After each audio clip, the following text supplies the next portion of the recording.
Hey guys, welcome back to the channel. This is a story about what if Naruto has Crow Summon and Sharingan. Before I start, please support for more amazing content, and do consider subscribing to my channel and share this video with your friends. This is written by Venu3374 and link in description and support writer. Let's start the video. Chapter 1 Prologue. He hated October 10th. When he heard of other people talking about their birthday, there was always an air of excitement. The presents, the family, the fun. It seemed odd, even to his young mind, that everyone else's life became something glamorous for one day, while his became a living hell for the same reason. As he crouched at the edge of the training ground, hidden next to a tall tree, he watched a group of people run past. Their cries of "Find the demon!" and "Avenge the fourth!" echoed through the streets, and he could only hope that they would assume he'd stayed in the village. "Happy birthday to me," he muttered darkly. At least this year they hadn't caught him. Last year he'd been unlucky enough to get trapped in a blind alley, cornered by a trio of genin much older than him. He hadn't been able to walk for nearly 2 weeks after that. As the last of the roving Avengers fell out of sight, Naruto let out a small sigh of relief. True, he would most likely have to spend the night out in the forest, and true, he wouldn't get anything to eat out here. But anything was better than being left bloody in an alleyway for something he couldn't understand. He turned to move deeper into the forest, hoping to find a place to wait out the rest of the day, walking among the great trees that made up part of the defense of the hidden village. After all, if they could hide an entire village from enemy eyes, surely they could hide one small boy. 20 minutes of searching in the edge of the forest yielded a small cubby, created by a bush over a depression in some tree roots, and he crouched inside. Comfy enough, I guess, he thought. Still tired from his flight from the hunting villagers, he slipped into a fitful slumber, dreaming of warm food and a loving smile. Naruto was torn from his pleasant dreams by an arm grabbing him around the neck, pulling him from his sanctuary. He was thrown unceremoniously to the side, and blearily looked up at his attacker. A single ninja stood in front of him, his face covered in scars that looked like claw marks. "You think you can hide from me, demon?" the man screamed. Even from where he was sitting, Naruto could smell the alcohol fumes coming off of him. "Today's the day I pay you back for ruining my face, my life." He was becoming more agitated by the second. A barely seen flick of the hand caused Naruto's shoulder to erupt in pain. He looked over to see the hilt of a kunai sunk into his arm. Panicking, Naruto tried to backpedal away from the enraged ninja, but his right arm wasn't working. His weak shuffling seemed to amuse the drunken ninja, and he laughed as he pulled another kunai, approaching slowly. "No one to hear you scream out here, demon. Nobody to come save you from your fate. I'm going to gut you like a pig, like you tried to do to me." Naruto couldn't understand why he was being chased like this, why everyone seemed to hate him and blame him for things he didn't remember doing. The man loomed over him, arm poised for the final stab, and Naruto raised his good arm to try and shield himself. Eyes closed, his only thought echoed over and over. "I don't want to die. I didn't do anything to deserve this. I don't want to die." Adrenaline pounded through his body, and it seemed to take forever for the strike to fall. After a moment, Naruto felt a drop of something warm hit his forehead. Opening his eyes in confusion, he looked up, expecting the kunai to impale him at any moment. His eyes widened as he saw what was preventing his fate. The ninja was still in front of him, but instead of a vengeful figure bent on Naruto's death, the man looked more like a marionette with its strings cut.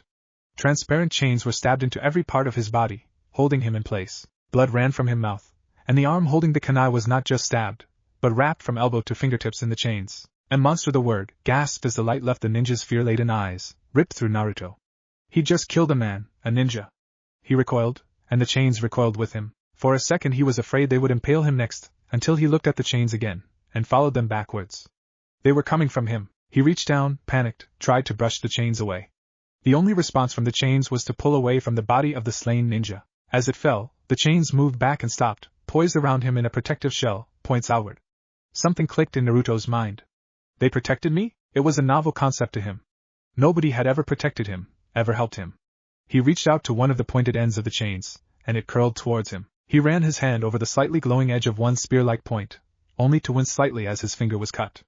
Sharp, he thought. The cut closed almost immediately, just as always, but the drop of bright red blood remained. As if the sight of that drop of blood was a trigger, a jagged bolt of pain pulsed through his right arm. He gasped, and remembered the kunai. He looked at it, and then clenched his teeth. This was going to hurt. A lot. He reached over with his left hand and grasped the handle of the kunai, took a deep breath, and pulled. There was another burst of pain, this time strong enough to make him see stars, but the kunai stayed firmly in place. Blood began to seep around the wound, and his hand was coated by some of the red substance. He gripped harder, took another breath, and tried again. Again there was a flash of pain, but the kunai was stationary. Barely able to think through the pain, he kept pulling, focusing every bit of his willpower on getting the kunai out of his shoulder. Just when it seemed that he would fail, one of the chains whispered by and curled around his hand. The pressure on his shoulder spiked, and with a wet sound the dagger was pulled free. Naruto had only a moment to look at the chain, now spotted with blood, in surprise before the darkness took him and pulled him into blissful unconsciousness. It was dark when Naruto awoke, and it took him a second to get his bearings. He looked at the body of the ninja he'd killed, only a few paces away. I can't go back now, he thought. They hated me even when I hadn't done anything. Now that I've killed someone, they'll kill me. He heard the sound of twigs snapping, and his head whipped towards the village. He could hear voices coming closer, and it only took him a second to decide. He needed to hide, or they would find him and punish him for the man's death. He looked around, but with his previous shelter already exposed, the only choices seemed to be either run, and risk the approaching figures seeing or hearing him, or try to climb and hide. He decided the trees were the better choice, and looked quickly for a low branch to grasp. Unfortunately, there were few trees with branches low enough for a 4-year-old to climb, and he began to panic. In desperation, he jumped to try and grab the lowest branch of the tree whose roots he'd taken shelter in before. As he focused on his target, he again felt the sensation of energy rushing through his limbs, and almost cried out in shock as a translucent chain sprang from his palm and wrapped around the branch. He spared only a moment before climbing up the chain to the low branch, and wondered how he could get the chain to unwrap so he could climb higher. As if spurred by his thoughts, the chain unwrapped, retracting until only about a foot-long segment tipped by a spear blade extended from his hand. He hesitated a second, then thought about the chain wrapping around the next branch up. Just as it had before, the chain extended from his hand and wrapped around the next branch, pulling Naruto up with it as it retracted. Despite his troubles, Naruto smiled. This is kind of fun. By utilizing his new chain, Naruto managed to quickly climb up the tree until the branches grew too thin to support his weight. He then sat, nearly 150 feet up in the air, and waited, hoping nobody would find him. He used the chain to wrap around himself like a straitjacket and anchor him to the tree, enjoying the secure feeling of being held. It was almost like having a friend, and hey, the chains had protected him. Isn't that what friends did? As the voices moved into the clearing, Naruto froze, barely even daring to breathe in case it gave him away. After a second, he could hear shouts coming from below. Akihiro! Kenta, get the Hokage, Aki's been attacked. Naruto heard the sound of footsteps running off into the distance. Come on, Aki, say something. You can't be dead. You still owe me a beer. The first man called to Akihiro, but Naruto knew there would be no reply. He didn't think he'd ever be able to forget the image of Akihiro's death, nor his own part in it, even if it was self-defense. After a surprisingly short period of time, Naruto heard the sound of approaching footsteps, but this time instead of a single person there seemed to be a small army. As he caught sight of the Hokage, flanked by an Anbyu in a dog mask on one side and a cat mask on the other, Naruto almost started hyperventilating in fear. As he waited, hoping to Kami that he would remain undiscovered, the chain around him tightened unconsciously, as if that little bit of extra coverage would protect them. Hiruzen Sarutobi was having a particularly bad day. The council had, as they did every October 10th, tried to convince him to order Naruto's death in homage to the 4th Hokage's sacrifice. Nearly 5 hours of refusal from him, on top of 3 previous years of refusal, seemed to make no difference, until finally he had called the council meeting closed in irritation. Minato, if you could see them now, he felt a wave of disgust. His successor would have probably killed half the council by now for even suggesting such a thing, much less in his honor, and his wife she would have dealt with the rest for not shutting down the petition in the first place. As if that wasn't bad enough, the Anbyu he'd set as guard over Naruto had apparently stood by as he was chased by a mob of villagers out for his blood, and then they'd lost him, a 4-year-old boy, lost by 2 of his elite soldiers. I hope they like border duty. They'll be lucky if they're in Konoha more than 2 or 3 days total over the next 5 years, Hiruzen thought darkly. And now, to cap off this nightmare, he had a dead shinobi less than 2 miles outside the village proper. He stepped to the body, and looked down. Akihiro Fujioka was a middle-of-the-line chunin with no particularly impressive strengths or weaknesses. In his prime, a man like Fujioka would have caused Hiruzen less than a second of trouble, dead before he even realized the fight started. But if someone of that level was sneaking around Konoha, there was serious trouble. Gently turning the body over, Hiruzen was momentarily shocked at the number of deep stab wounds on the body. It looked as if the man's entire body had been impaled by spears, each mark sinking several inches into the body. It would have taken someone with impressive strength and speed to stab so many times before the man died. The only time he'd seen something similar had been Kushina, he whispered. He looked at the stab wounds again, noting that each seemed to have been made by the same weapon, and saw that one arm was crushed, with rope-like bruises covering the dead flesh. A kunai, its shape distorted and bent, was still held in the destroyed hand. Inu Hiruzen snapped. Immediately the dog-masked Anbyu came forward. Sir? The Anbyu asked. Can you tell me whose chakra was used here? Hiruzen asked. He felt rather than saw the Anbyu frown. The only way he could identify a chakra signature was if he'd seen the person before with his left eye, and very few outside Konoha fit that category and still lived. What the Hokage was asking suggested that someone inside Konoha was the killer. A small nod from the Hokage confirmed the suspicion, and he pulled his headband up to reveal his left eye. The red iris scanned over the corpse, and then the ground in front of where the corpse had been found. Sir Inu's voice trailed off, and he motioned to the side. Hiruzen moved off to stand with him. What did you find? Asked the Hokage. Inu hesitated a second, then began. There are 3 signatures present. One is obviously Fujioka-san's. The other 2 are intertwined, but of different strengths. The first is very weak, but I would swear it was the Kyuubi's. Hiruzen narrowed his eyes. If the fox's chakra was here, then so was Naruto. It suddenly became much more important to find out what happened. The other is from someone I would have sworn was dead. Hiruzen froze, suspecting where this was going. It was almost like Kushina-san's adamantine chains. Hiruzen swore internally. There was only one person alive who would be able to use those chains, and if Naruto had killed Fujioka, Hiruzen knew the situation was perilous. He was barely able to keep the council at bay as it was. If they found out Naruto had killed an active-duty shinobi, even in self-defense, he would be lucky if Danzo gaining control over him was the worst of his problems. Tell no one, Hiruzen spoke, a small amount of killing intent leaking into his voice. Inu reeled back in shock for a moment, but nodded at the orders. From this moment, that information is an S-class secret. Revealing it is punishable by death. You couldn't determine the other 2 signatures, understand? Again, Inu nodded. Hiruzen very rarely used the full scope of the powers that being Hokage granted him, but times like this made it obvious why he'd been called the god of the shinobi. Just being the subject of his killing intent for a second left Inu's bones shaking. Hiruzen walked over to the body, and addressed the others. There is an unknown in the forest who has killed one of our shinobi. Find them. The shinobi present scattered, all except for the Katmaste and Bu and Inu. Hiruzen spoke without looking at either of them. Find Naruto. I don't care how long it takes you, or if you have to tear the entire village apart from top to bottom. Find him. They both disappeared, and Hiruzen looked at the body on the ground once again. Had it really gotten so bad that the villagers would defy his orders to try and kill the boy? He put his head in his hands. I'm so sorry. Minato, Kushina, I've failed your son. A single tear slipped down his cheek. He maneuvered the body onto a ceiling scroll, and in a puff of smoke Akihiro Fujioka was gone. There would be an official autopsy report on file, but the body would never see the light of day. He couldn't risk it. High up in his tree, Naruto was conflicted. He knew he should stay quiet, but as everyone but the Hokage left, his curiosity began to eat away at him. Finally, he decided to get a little closer. Still wrapped in his chains, he focused on extending his chain bit by bit. He lowered himself slowly, careful not to make any noise, trying to see the Hokage through the trees. Maybe if the Hokage was by himself, he would get a chance to explain his side of the story. The old man was one of the few people who ever spoke to Naruto, and although he was still wary of him, after all, everyone else seemed willing to attack him. So this could just be a trap with a long setup. It was his best chance to get the truth out. As he passed the second lowest set of branches, he heard something that made his blood freeze. I'm so sorry. Minato, Kushina, I've failed your son. Naruto heard a rushing sound in his ears, and for a moment he couldn't believe his ears. The old man hadn't seemed torn up about Akihiro's death, and had seemed more interested in the possibility of enemies in the wood than the death of that one shinobi. No, he'd only specifically sent out shinobi after one person, Naruto. So if he was apologizing for something, talking about failing their son, very few things had shaped Naruto's life more than his orphan status.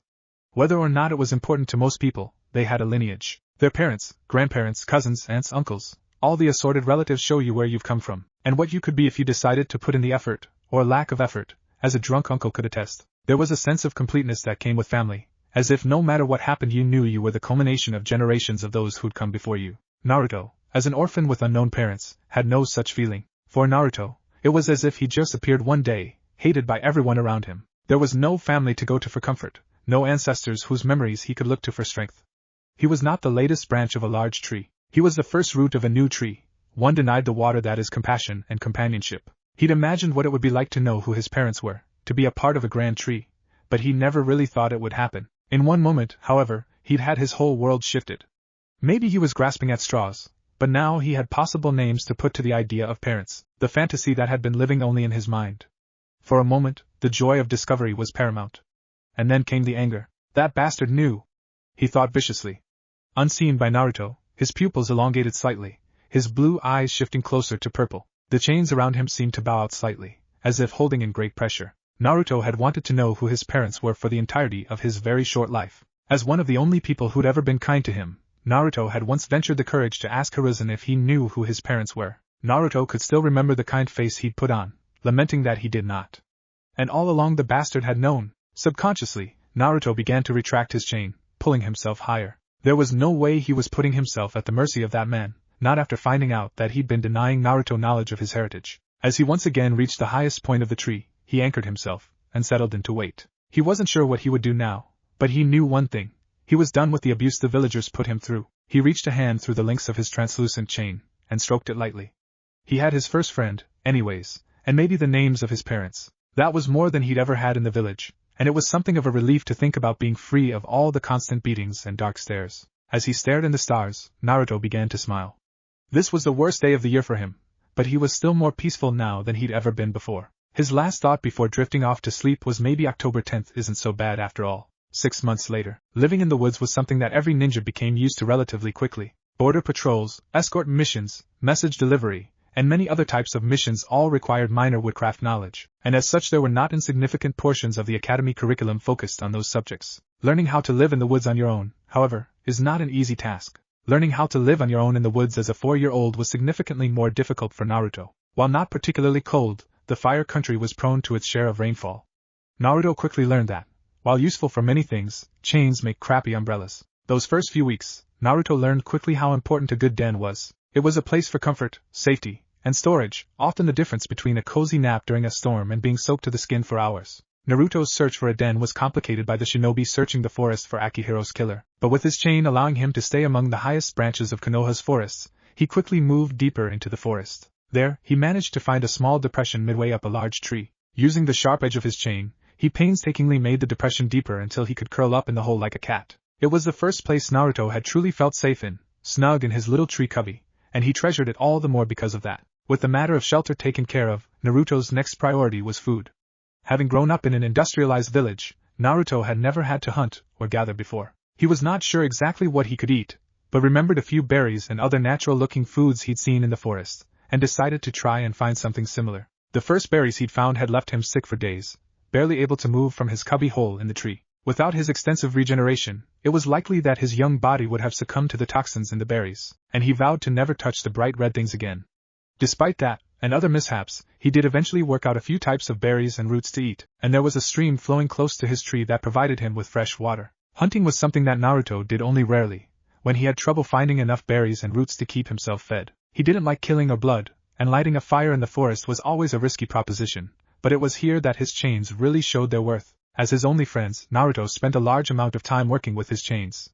At first, he was only able to make one manifest, and kept that one out at all times. As the days passed, however, Naruto became bored, as 4-year-olds are wont to do, and began to experiment. By focusing, he realized he could split smaller chains off of the main chain, and that led to him discovering how to emit more than one chain at once. He seemed to be able to produce about 70 meters of chain total, either in one long chain or several short chains, but keeping the full length out tired him extremely quickly. The chains gave him unmatched mobility in the forest, where anchor points were everywhere. He learned to move the chains like extensions of his arms and legs, and was soon zipping around the forest from tree to tree like a monkey, never touching the ground. When hunting, Naruto would stick himself to a single tree above the stream near his tree, and wait for an animal like a rabbit or squirrel. It only took 1 or 2 tries for Naruto to realize that no matter how stealthily he tried, they would always hear him coming.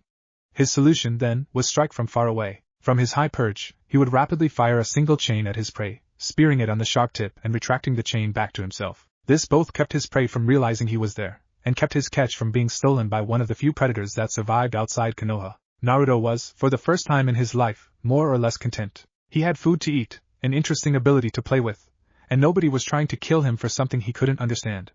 He even had his parents, after a fashion. Inside his cubbyhole, he'd carved 2 figures into the wood, one man and one woman. He would talk to them every day, detailing his life and observations. Along with his chain friends, it was the closest he'd ever had to a family. Occasionally he would go closer to Konoha's training grounds and watch as the ninja practiced their techniques, always wary of the slightest sign of being discovered. He was a wraith in the forest, more at home there than anywhere else, and as such was able to watch without being disturbed most of the time. Occasionally people would leave things behind on the training fields, kunai or misplaced scrolls. These he would secret away in a little pocket he made in his cubbyhole, and on days when the rain made going outside unpleasant, he would try to teach himself to read from the scrolls or use his chains to throw the kunai at targets. Over time his collection grew, and his knowledge grew in proportion. He began to sneak out more often, in search of more scrolls and equipment to feed his growing mind. With little else to do besides practice and read, he used the scrolls as an escape from the forest around him, a window into another world that he could reach through the papers. While Naruto's life was at an all-time high, Hiruzen Sarutobi's life was seemingly equally low. The council was constantly bickering with each other. Kumo was suggesting an alliance that was highly suspicious given their previous hostilities, and Danzo was becoming a little pushier every day. Naruto's loss weighed heavily on the old man, and the civilian part of the council took every opportunity to rejoice in his disappearance, while the shinobi side was irritated by the loss of so powerful a weapon as the Kyuubi. He was currently in the latest of a never-ending series of negotiations with the ambassador from Kumo, who once again seemed to talk forever without actually saying anything. I will take these latest results to my Kage, and hopefully we can continue onwards in our path towards a more cooperative atmosphere between our two villages, the man said. Hiruzen scowled internally. No mention of a treaty outright, no trade agreements, nothing concrete. He'd been negotiating for the better part of 3 months already, and all they had agreed on was that they would like to agree on something at some point. Maybe. It was enough to make his blood boil. Instead of giving voice to his frustration, Hiruzen simply replied, I look forward to it with a neutral smile, and waited for the door to close. He sighed as soon as it did, and reached under his desk for the bottle of emergency sake he had stashed there. A long drink and a sigh later, and Hiruzen felt more himself. The papers strewn across his desk never seemed to disappear, just like the problems he seemed to deal with on a daily basis. He had requests for more funding to the hospital, more funding to the village police, more funding to the academy, more funding to the civilian council. Rejected, he muttered. All anyone seemed to want was more. He looked out over the village his teachers had built, that he'd spent the majority of his life protecting, and just felt unutterably tired. I was never meant to take up the hat again, Minato, he though melancholically. He wanted nothing more than to retire, but couldn't think of anyone he would trust to replace him. He sighed, and turned back to his eternal enemy, the paperwork. Not for the first time, he considered torching the whole pile, but with his luck it would probably just grow faster. Again. The voice was stern, unyielding. Hinata looked up at her father, then at the branch member in front of her. He was panting heavily, barely able to lift his arms. Hinata had been using him as a training dummy for her gentle fist practice for the last half an hour, and the stress of repeated closure and reopening of his tenketsu was showing. Father. He seems to be in pain, and maybe we should take a break? Hinata said timidly. She hated using branch members as practice dummies, even if it was necessary to learn how to properly attack the tenketsu. The forms felt wrong to begin with, too rigid, and she messed up frequently as a result. Because of that, she often needed to practice the same strike multiple times on each opponent, causing her to inflict more pain than necessary to them. Her father's frown deepened, and his eyes focused on her. If you do not want him to be in pain, to get this right the first time. His voice was harsh, and she could see the disappointment in his eyes. Hinata shrank from the criticism, and turned back towards the branch member. She tried to convey an apology through her eyes, but was unsure if her message was visible to him. She took her stance, moved forward and struck. Her father sighed. Again. 1 year later, Naruto was sitting at the edge of his territory, as he termed it, looking out at the village of Konoha. A year and a half in the forest had changed him, making him nearly unrecognizable from the scrawny child they had chased away. He was still thin, but no longer painfully so. Lean muscle was evident on his body, and his skin was tanned from long hours outdoors. Those same hours had lightened his now longer hair even more, and exposed subtle red highlights only visible now that his hair was not quite so neon yellow. The biggest difference was in his eyes. They were no longer the eyes of a child, but of a forest predator. They took in every detail, and missed little in his domain. The forest was home to him in a way it was to few others, and he moved through it like a wraith.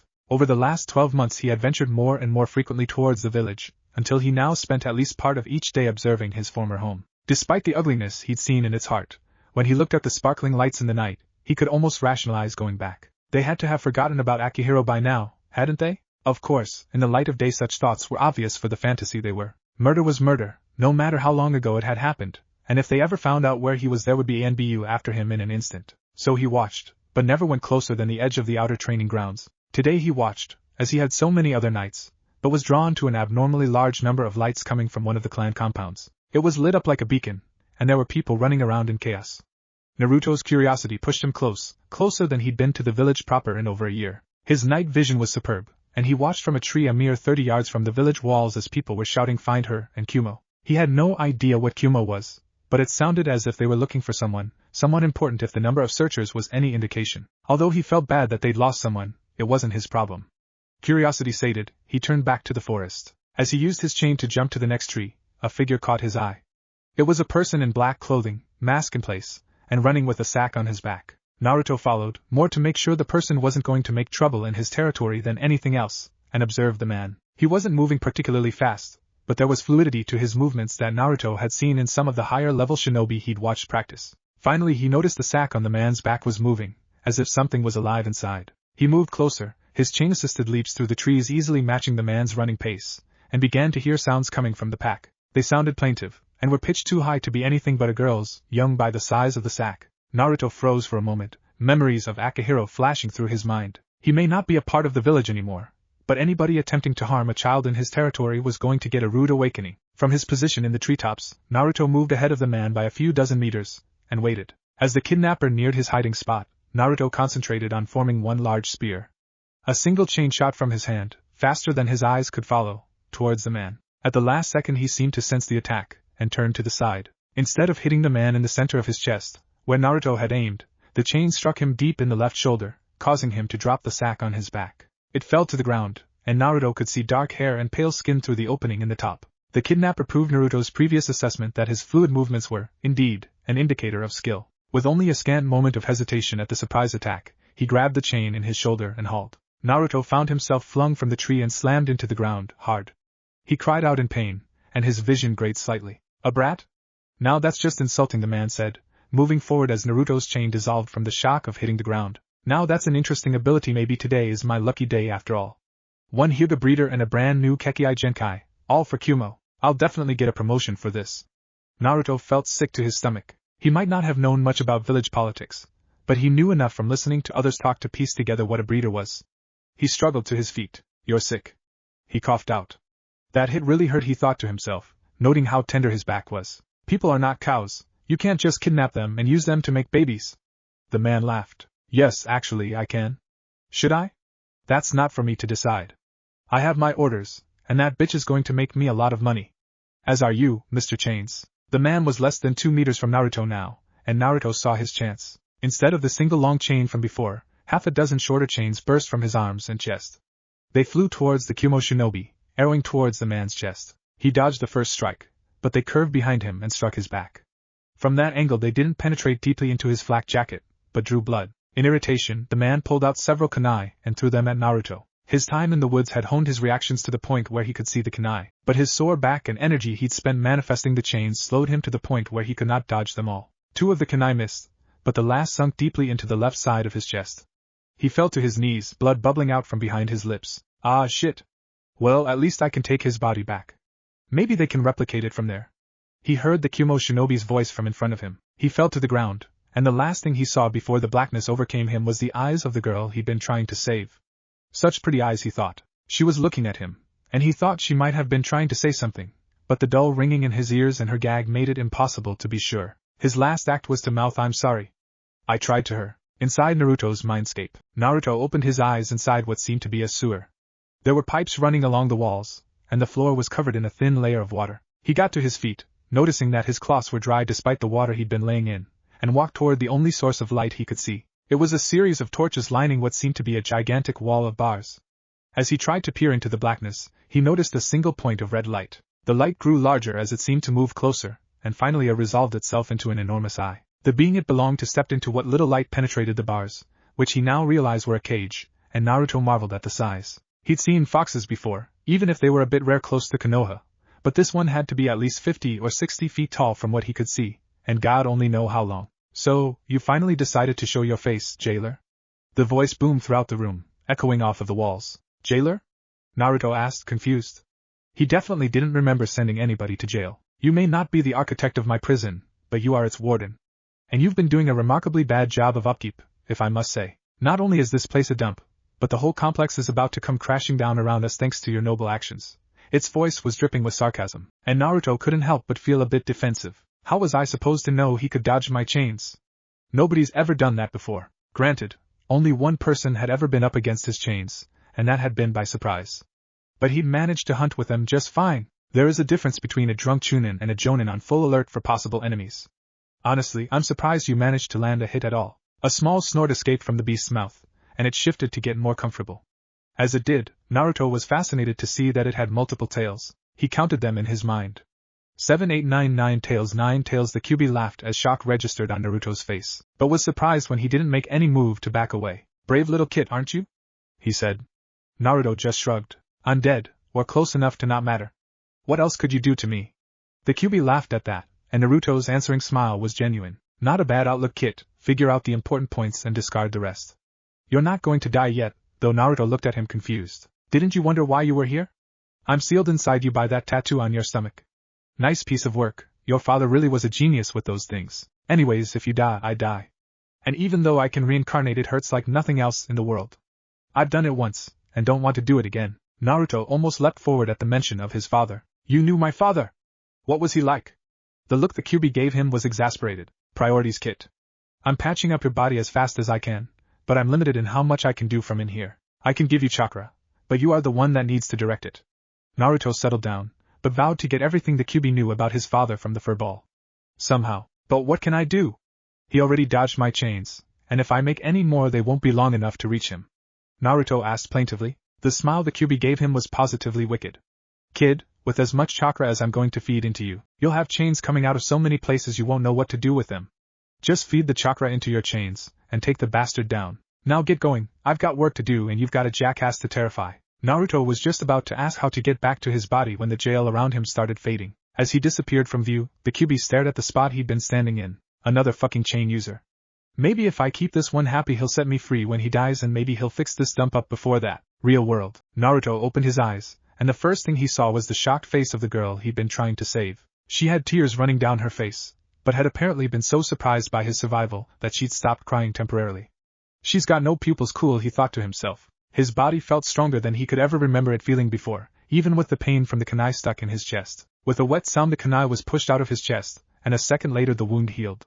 Even though he'd seen it happen, Naruto almost couldn't believe it. A small surprised sound drew his head up, and he saw the Kumo shinobi staring at him in shock. How the man started, but before he could finish Naruto was on his feet between the man and the girl. I don't know how you survived, he said, but you're more trouble than your bloodline is worth. The man made several hand signs, and Naruto tensed. He'd seen shinobi practicing techniques before in the training grounds, and they could do everything from making you seem invisible to literally melting portions of the earth. As the Kumo ninja finished his signs, he pointed his hand at Naruto, and a bolt of lightning arced from his palm. Naruto did the only thing he could think of and unleashed as many chains as he could. Unlike the normal 5 to 6 chains he normally got when he tried this, dozens of chains formed a barrier between the man and the two children. The bolt of lightning impacted on the semi-translucent chains, and Naruto was momentarily blinded by the explosion. As it cleared, the Kumo nin was already moving, not expecting his first attack to be completely blocked. He frowned as he saw the chains surrounding Naruto, and then began to make more hand signs. Naruto knew that if he let the man continue throwing techniques like that, eventually one would get through his chains, so he went on the offensive like any cornered animal would.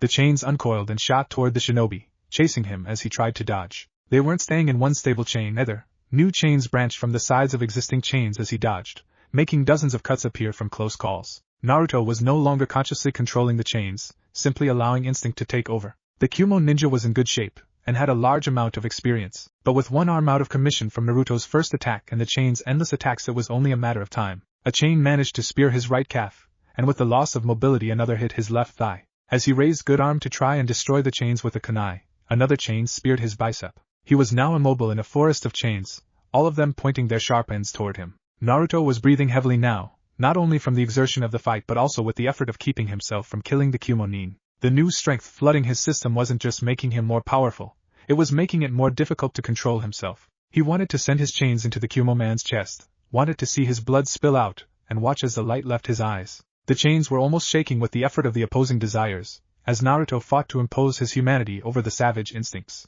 Finally, after a subjective eternity, the chains fell back and then dissolved into mist.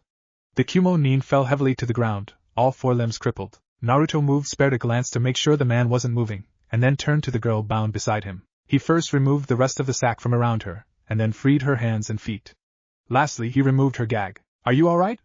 He asked her, worried that one of his chains or the lightning bolt might have inadvertently hurt her. She nodded rapidly, and then spoke. Thank you. Are you all right?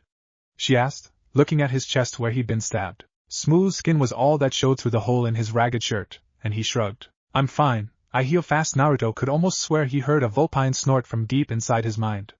The girl looked like she was going to argue, then simply asked, who are you? Naruto considered lying to her, but decided there wasn't much harm in telling her. It wasn't like they couldn't piece together who he was from a description, and he'd have to move to a new cubby after this anyways to avoid detection. Naruto.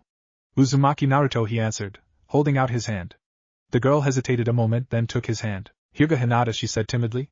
She opened her mouth to say something else, but Naruto froze as he heard someone crashing through the forest. Whoops, gotta go, he said, shooting a chain out of his hand and into the treetops. He turned his head to shout to Hinata as he was pulled away. Nice to meet you, Hinata. Good luck. She disappeared from his view, and he bolted to his cubby as fast as he could. He was always ready to move in case he was found by Konoha ninja, but it was still a pain. It took him only a few minutes to reach his hideaway, and he grabbed the discarded pack he'd borrowed from one of the training fields. Inside was his collection of weapons and scrolls, along with some interesting shells and rocks he'd found. As he turned to leave the cubby, Naruto put a hand to the carvings of his parents. "I'm heading out, Dad, Mom. I'll bring you with me as soon as I can," he promised. His first project after finding a new safe spot would be to recreate his family. Valuables gathered, he ran into the forest and away from that section of Konoha. Hizashi was running through the forest as fast as possible, completely disregarding stealth in favor of speed. The fake ambassador had an almost 20-minute head start on them, and if they didn't catch up soon they would lose the trail. He shuddered at the thought of what would happen to his niece then, forced to bear a line of children for Kumo to use. Just over 4 miles from the main wall of Konoha, he stopped in a small clearing. He could see his niece sitting on the ground, but that wasn't what caused him to pause. The clearing around her looked like a war zone. There is a crater in the middle, several kunai lying around, and puncture marks everywhere, including in the Kumo ninja he'd been searching for. The air was saturated in chakra, and it seemed as if whatever technique had been used had created a large number of sharp objects, and fired them all over the clearing. Although he couldn't see any injuries on Hinata other than a few small bruises, the Kumo ninja had at least 4 major puncture wounds, and dozens of minor cuts. Shaking himself out of his momentary shock, Hizashi ran over to Hinata. "Are you all right?" he asked her hurriedly. She looked up at him, and simply nodded. Shock, Hizashi thought. "What happened?" He hesitated, but had to ask. "Did you do that?" He pointed to the injured kidnapper. Hinata blushed and shook her head rapidly. "And no. That was Naruto-kun," she said firmly. Hizashi's eyebrows rose in confusion. He didn't know of any active shinobi named Naruto, much less one skilled enough to take down a jonin. "Who is Naruto?" he asked. If anything, Hinata's blush deepened. "The one who saved me and defeated the bad man." Hizashi sighed. As well-spoken as she normally was, Hinata was still only 5.5 years old. The mystery of Naruto-kun wouldn't be solved that easily, at least not until they got the Kumo ambassador to a Yamanaka. He made a shadow clone to carry the kidnapper back to Konoha, then picked up Hinata and put the bindings that had been used on her in the sack for evidence. Sparing the clearing one last glance, he headed back towards the village. Whoever Naruto was, he owed him a great deal of gratitude. This night could have ended far worse. Hokage's office, the next day. "You're sure it was him?" Hiruzen asked. Inoichi nodded. "I'm sure.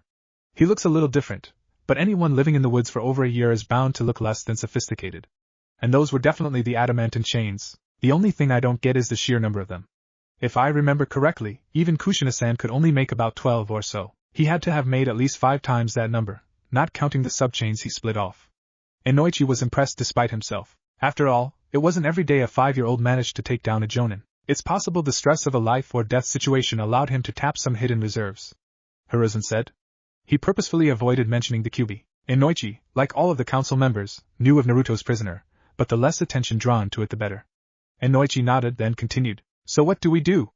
Kumo isn't going to be happy to have their ambassador caught red-handed at bloodline theft, and the council already knows most of what happened last night." Hiruzen nodded tiredly, and then looked at Inoichi.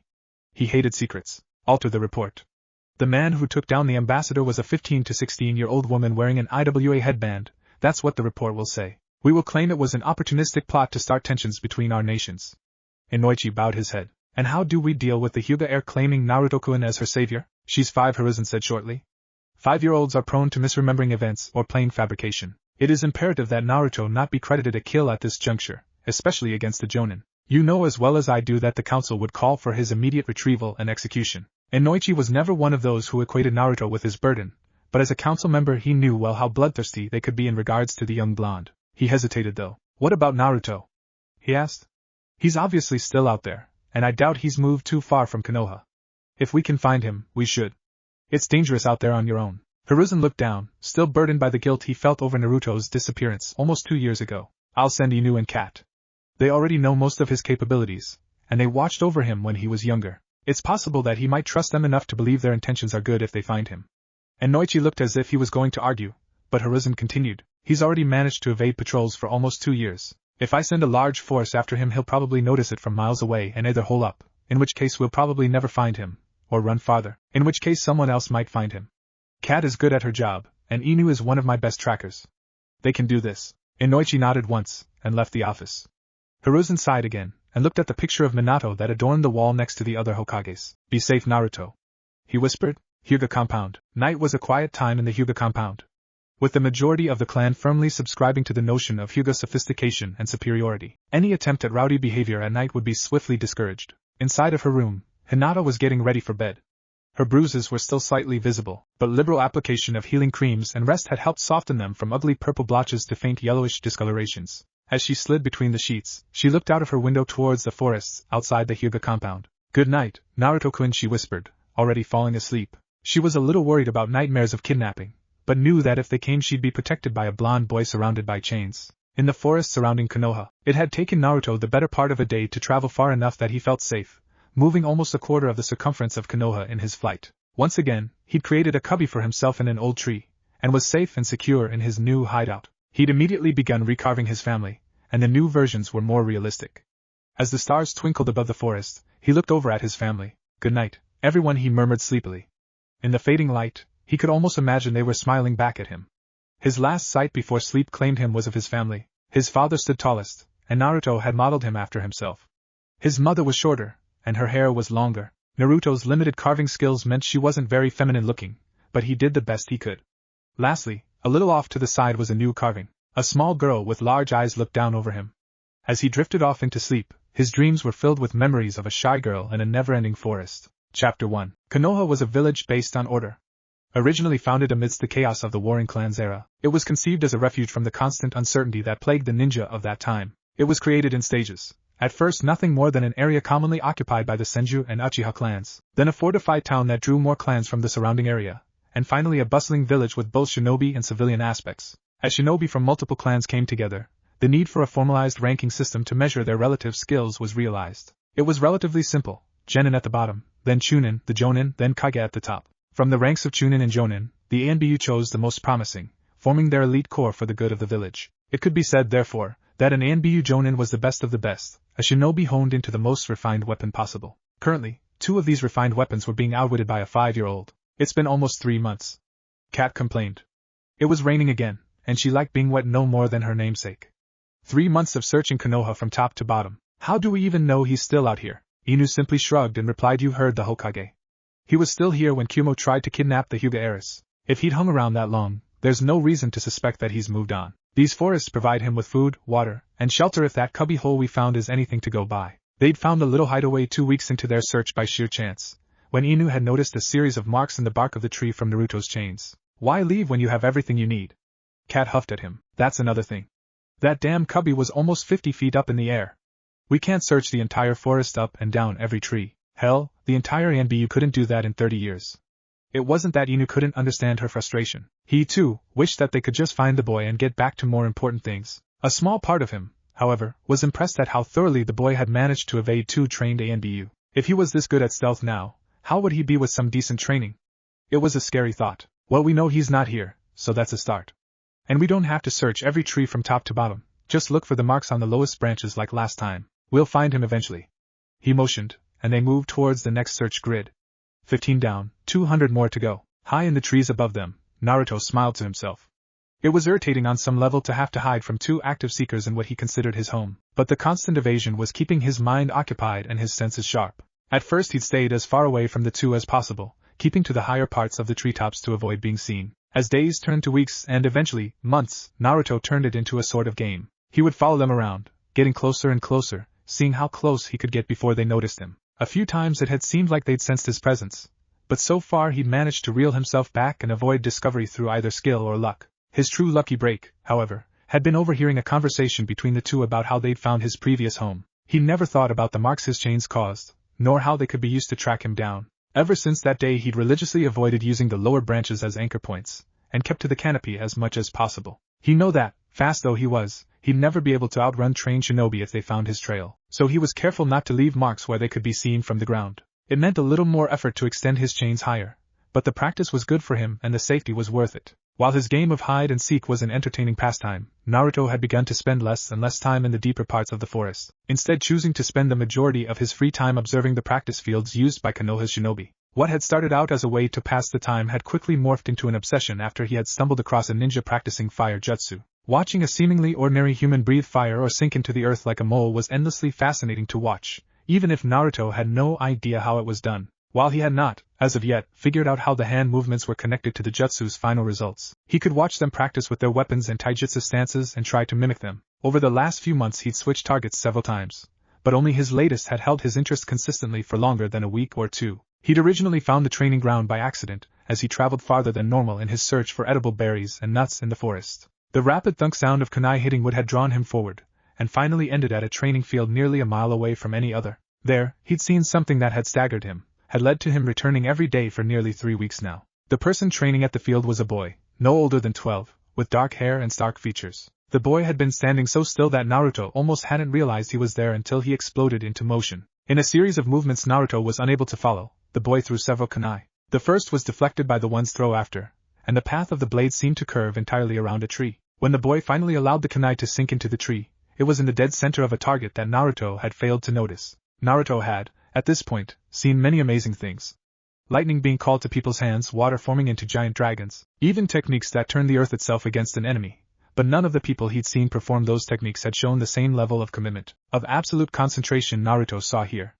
The only thing that came close was the time Naruto had watched a fox hunting in the woods. There was the same level of dedication, where the only thing that mattered was the going in front of you. This boy seemed to put that level of dedication into everything he did, and Naruto was drawn towards it like a moth to flame. So for the last 3 weeks Naruto had watched him and tried to imitate what he did, not realizing that his young mind had latched onto the boy as a role model, someone that he, who had nobody, could model himself after. It took Naruto less than 15 minutes to get to the training ground from where he'd been watching Kat and Inu, and though it was still hours before midday he could see that the boy had already been training for some time. As he settled down on a medium-height branch, he watched the boy attempt something new. As he watched, the boy's form seemed to waver slightly, growing indistinct and distorted. This continued for several seconds, until the boy's body dissolved into a number of crows that scattered around the clearing. For a moment Naruto was shocked, frantically looking around and wondering if the boy was alright. He let out a small breath of relief as the boy reappeared in the clearing not far from where he'd disappeared in a flock of crows, now panting slightly. After a moment he straightened, wiping sweat from above his forehead protector, and took a stance.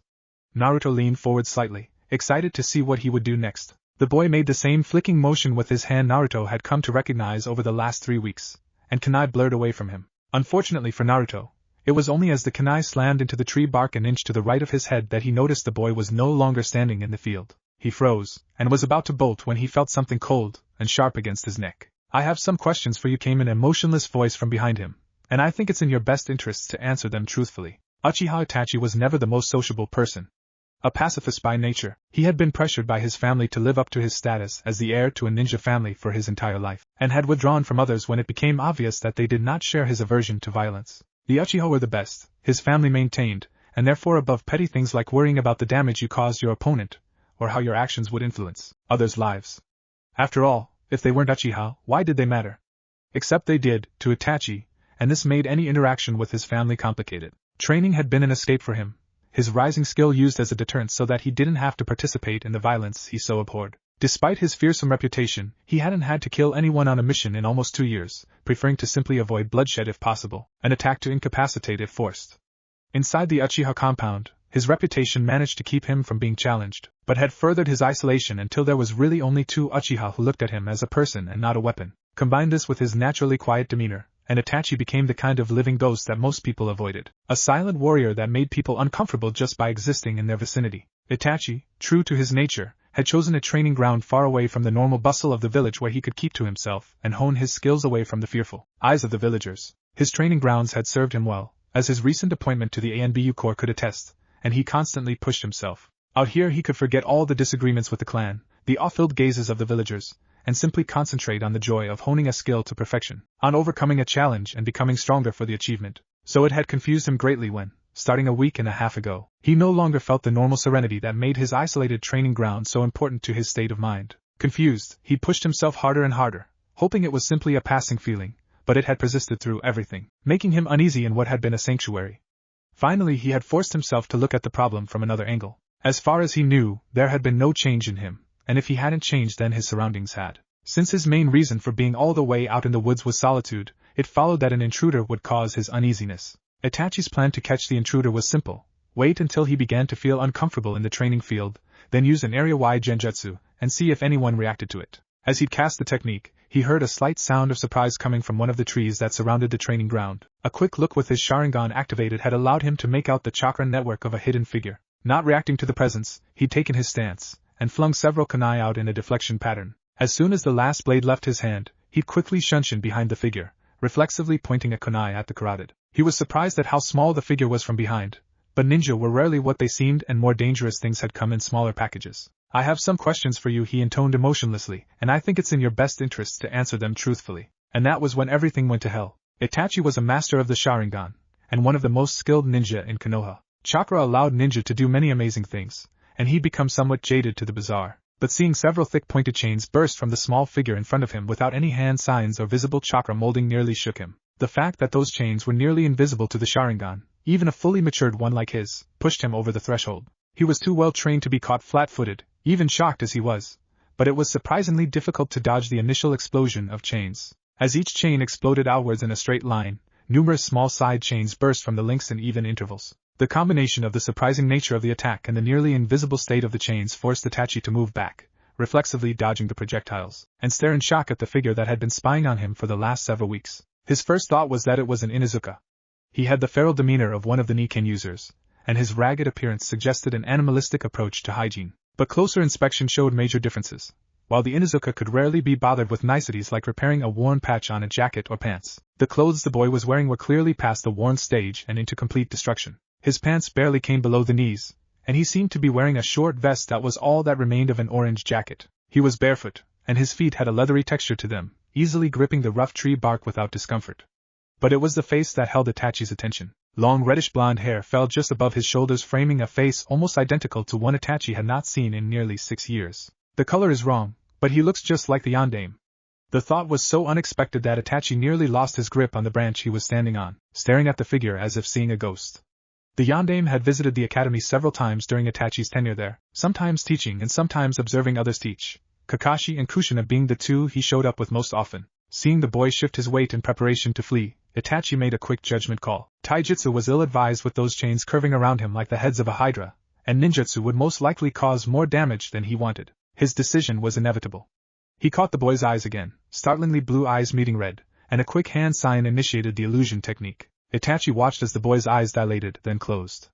The boy, no longer holding himself to the branch, fell downwards, but Itachi caught him easily and brought him safely to the forest floor. Itachi looked at the boy, his face unreadable. He'd rarely been presented with such a mystery. Why had the boy been spying on him? What were the chains he'd seen, and why didn't they register correctly to the sharingan? Why did he feel as if he'd seen them somewhere before? And most importantly, why was someone who looked eerily like the most beloved leader in Konoha's history wandering round in the forest, alone, looking more like a cave-dwelling savage than a human being? Nothing was adding up, and Itachi was beginning to suspect that the only one who could answer those questions was the boy currently unconscious on the ground next to him. As he looked up at the sky, Itachi sighed quietly. Why is it that the more I try to live a quiet life, the more fate seems to enjoy playing with me? No answer was forthcoming from the floating clouds, and Itachi looked at the boy once more. Sighing again, he sat down next to the boy to wait for him to wake up. Today was supposed to clear up the questions, not multiply them. Naruto came awake all at once, used to going from sleep to fully awake quickly from his time living in the forest. You couldn't catch food or chase off foxes sniffing around your home if you had to spend 10 minutes rubbing the sleep from your eyes, and it was a lesson he'd learned quickly. His only problem was he couldn't remember going to sleep, and this was definitely not his nice cubby hole in the tree. He only had to wonder for a second before his memory kicked back in, including his last memory of swirling red eyes. He whipped quickly to his feet, 2 chains reflexively extending from his lower back, and looked around quickly. The same boy he'd been watching for so long was seated no more than 3 or 4 yards away, staring at him. Naruto kept himself in a defensive crouch, but made sure to keep his eyes away from the boy's eyes, remembering how easily he'd been captured before. He waited for some sign that the boy would attack as he had before, but none came.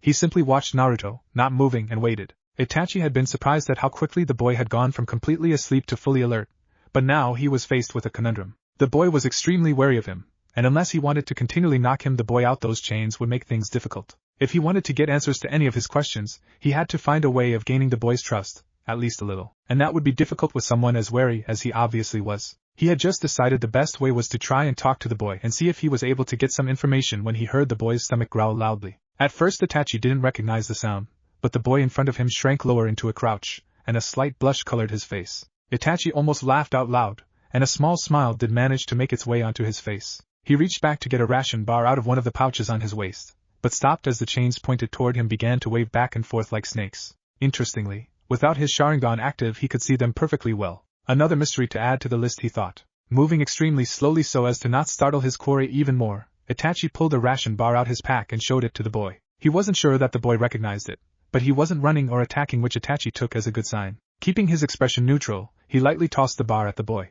Blindingly quick, one of the chains speared the bar some 4 feet away from his body, holding it there. The boy looked at it suspiciously, and a third chain snaked from behind his back to poke the bar. With surprising dexterity he sliced the wrapper from the bar and examined it closely. "It's food," Itachi said.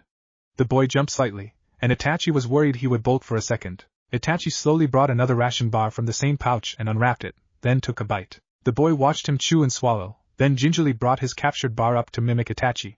He chewed slowly, but seemed calmer now. Itachi took another bite, and watched as the boy began to devour the bar. He doesn't look too malnourished, but nobody would let their child wander around in the forests out here, much less in clothes like that. He's obviously been on his own for a while, Itachi mused as they ate in silence. He was surprised that someone so young could survive on their own for so long, but decided the chains would be a big advantage in the forest. As they both finished their ration bars, Itachi was glad to see that instead of a defensive crouch, the boy looked more curious now. He decided that he'd probably built up a bit of goodwill with the gift of food, and spoke. "What is your name?"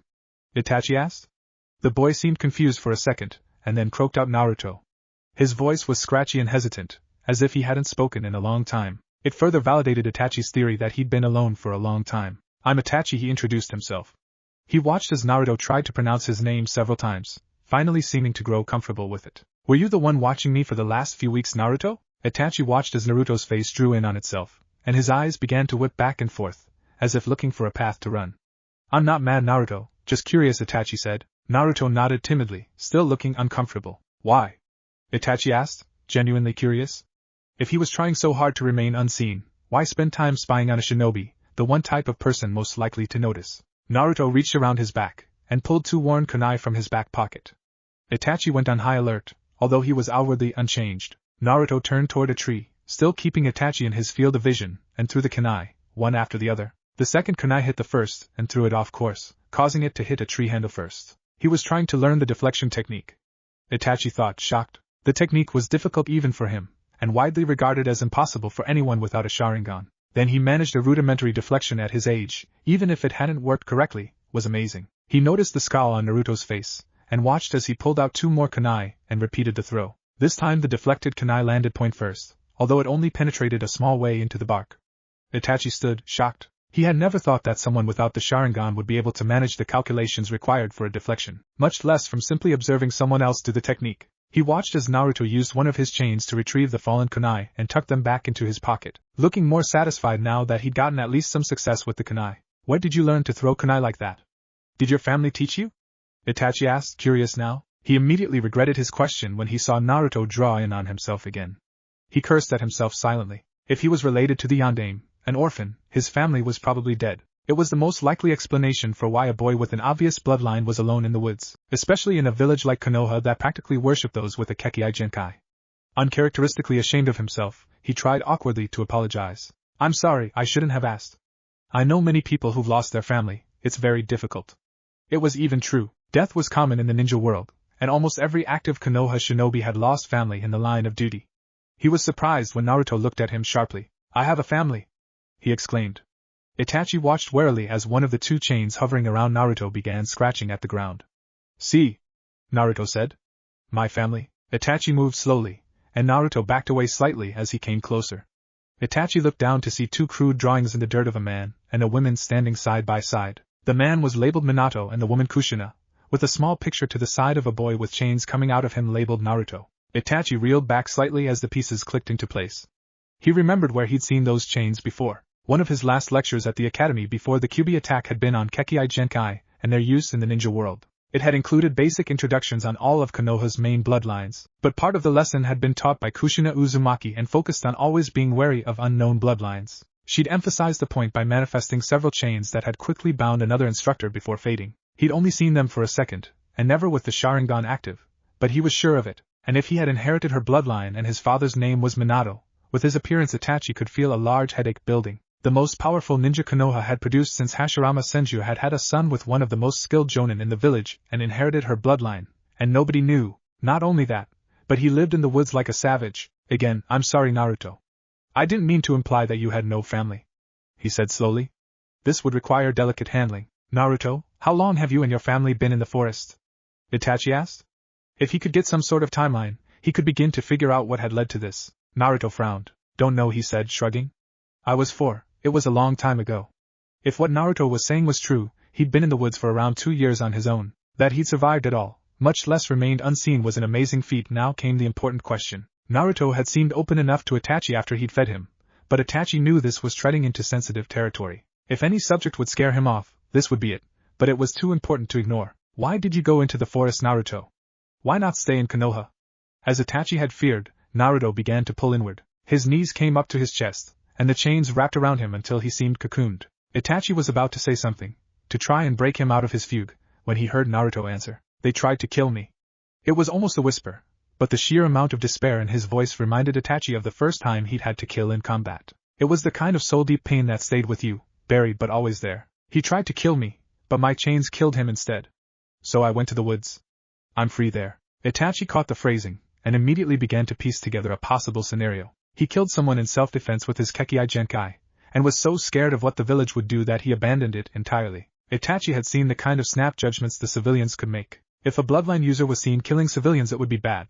But why would a civilian try to kill a 4-year-old? He needed more information, and a look at the village records, but he wasn't sure what to do with Naruto. He wasn't truly comfortable with sending him back into the woods by himself, even though he'd been surviving quite well out there. But until he figured out why someone with his lineage was attacked, and by whom, it wasn't safe for him to come into the village. Finally, Itachi decided that leaving Naruto to live on his own as he had been was the lesser of two evils, and less likely to get him hurt. He turned to Naruto, moving to within a meter or so of the boy. He was wary of coming closer due to the chains, and was relieved when he saw Naruto looked up. If he tried to kill you first, then it was self-defense, Itachi began. You are allowed to protect yourself, Naruto, even if the person attacking you doesn't have a bloodline. In a fight for your life, fair is whatever lets you win. He saw Naruto muddle over the words in his mind. I need to go take care of some things. Will you come back here in, say, 3 days? I can bring you some food, maybe some new clothes. Naruto looked down at the tattered remains of his clothes, and shrugged. He liked having someone to talk to, even if Itachi did ask some uncomfortable things. It was still better than the silence, and that Itachi had had the chance to capture him and didn't made Naruto's trust in him rise greatly. He nodded to Itachi, and then extended one of his chains to catch a branch in one of the trees surrounding the clearing. Itachi watched Naruto move through the trees using his chains, and remembered Naruto's attempt at the deflection technique. He lives in a 3-dimensional environment. He must be able to calculate those angles because they're the same ones he uses to move through the trees with his chains. Remarkable, Itachi thought as he ran towards the village. He had a whole slew of things to research, and it was already afternoon. If he wanted to have some answers by the time he met with Naruto again, he was going to have to work quickly. Hinata had been waiting outside her mother's room for several hours now, sitting with her uncle as her sister struggled to be born. She had gotten more and more anxious as time went on and her mother remained in labor, and a sense of foreboding had settled over her thoughts as she wrung her hands over and over. Is it supposed to take this long? She finally asked her uncle. She knew it was something her father would have considered inappropriate, not keeping with the traditional Hyuga stoicism, but she was past caring. It's different for each baby, Hisashi said, a reassuring smile on his face. When Niji was born, my wife was in labor for almost 9 hours, while you were only a 4-hour labor. Have faith in your mother, she's stronger than you know. Hinata knew her mother was strong, but they had been outside for so long without even the slightest word. Her mother had gone into the room around noon, and it was well into the darkest part of the night now. Finally her fidgeting seemed to get to Hisashi, who stood up and turned to her. Tell you what, I'll go see if there's been any change and maybe see about you getting a chance to see your mother, okay? Hinata nodded gratefully. Anything to break up the endless waiting. Hisashi opened the door to her mother's room and slipped inside silently. Hinata waited nervously for any word, still worried despite her uncle's assurances. Suddenly, the door to the room burst open and a shape dashed out. Hinata could barely make out the form of her uncle before he accelerated away, and she heard raised voices through the open door, their frantic tones causing Hinata's panic to rise. She was nearly frantic when, not 5 minutes later, Hisashi rushed back into the room with a man in a doctor's white coat. The door slammed shut behind them, and Hinata stared at it in shock. She didn't know how long she'd been staring in a daze for when the door opened, but the sight beyond the doorway shocked her. Her normally reserved father had her uncle in a tight hug, and Hinata could hear his repeated thanks from out in the hallway. Hisashi managed to extract himself from his brother's embrace, and walked over to Hinata. What happened? She asked. Hisashi gave her a tight smile. There were some complications that we almost didn't catch in time, but your mother and sister are fine. Would you like to come see them? Hinata nodded eagerly. She followed her uncle into the room, passing by her father. He looked more exhausted than she'd ever seen him before, his eyes dropping as he swayed on his feet. He smiled slightly at her as she walked past, the first time in nearly 2 years she could remember him doing so. She turned to the bed to look at her new sister, and was struck at how tired her mother looked. She was paler than normal, and her hair hung limply around her head, accentuating the deep bags under her pupilless eyes. Despite her obvious exhaustion, she had a radiant smile on her face, and she held out a hand to Hinata, who grasped it tightly. In her other arm she held a small sleeping bundle topped by a light smattering of dark hair. "This is your sister, Hinata. Hanabi, meet your big sister." Hinata looked at the sleeping bundle in her mother's arms and smiled. Her family had just grown by one, and everything was all right. "Hello Hanabi," she whispered to her sleeping sister. Itachi had spent the last 10 hours in the restricted section of the Konoha library, and with each report he read through he felt his anger rise. He'd started out with the records of murders from around 18 months ago, and he tracked down the man he thought had tried to kill Naruto relatively quickly. What had surprised him was that the man had been not only an active-duty shinobi, but a chunin, disregarding the fact that the man had attacked a 4-year-old boy. The fact that he'd been killed was a testament to Naruto's will to survive and the lethal power of his chains. Itachi's curiosity had been sparked by the seemingly senseless attack, and he began to comb back through the records to see if he could find any precedent for the man's aggression towards Naruto. When he couldn't find any incident reports, he decided to look in a more oblique fashion. He'd begun to search the hospital records to try and track down any previous attacks on Naruto by the chunin, but the glut of information on Naruto sickened him. If he was reading the dates right, Naruto had been to the hospital no less than 70 times in his first 4 years. His files indicated everything from poisoning to stab wounds, and many of them had apparently happened when Naruto was in his first or second year. That the perpetrators had apparently never been recorded spoke of a vast indifference to Naruto's plight, one Itachi could scarcely comprehend. Why would anyone treat the Yandame's son like this?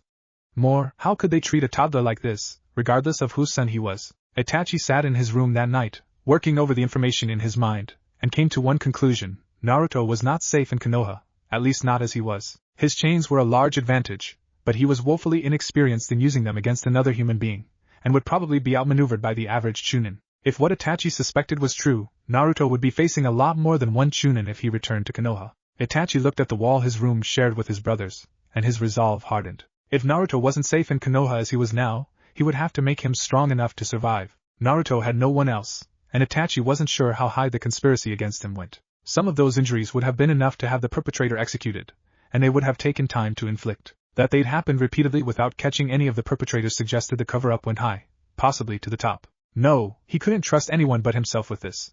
When Itachi fell asleep that night, he was already calculating how to best improve Naruto's chances of survival, and thus preserve the last living link to one of the greatest heroes Konoha had ever known. Naruto's second cubby was remarkably similar to his first, constructed in a high tree from a hollowed-out point that he'd deepened with his chains. It remained his sanctuary, the one place he felt safe, and was where he kept his greatest treasures. His family was also there, and as such he felt an indefinable pull towards it whenever he felt troubled or insecure. His conversation with Itachi had dredged up memories he'd long buried, and as he sat in the dark he spoke quietly to the carvings he thought of as family, trying to clear his mind from the dark memories.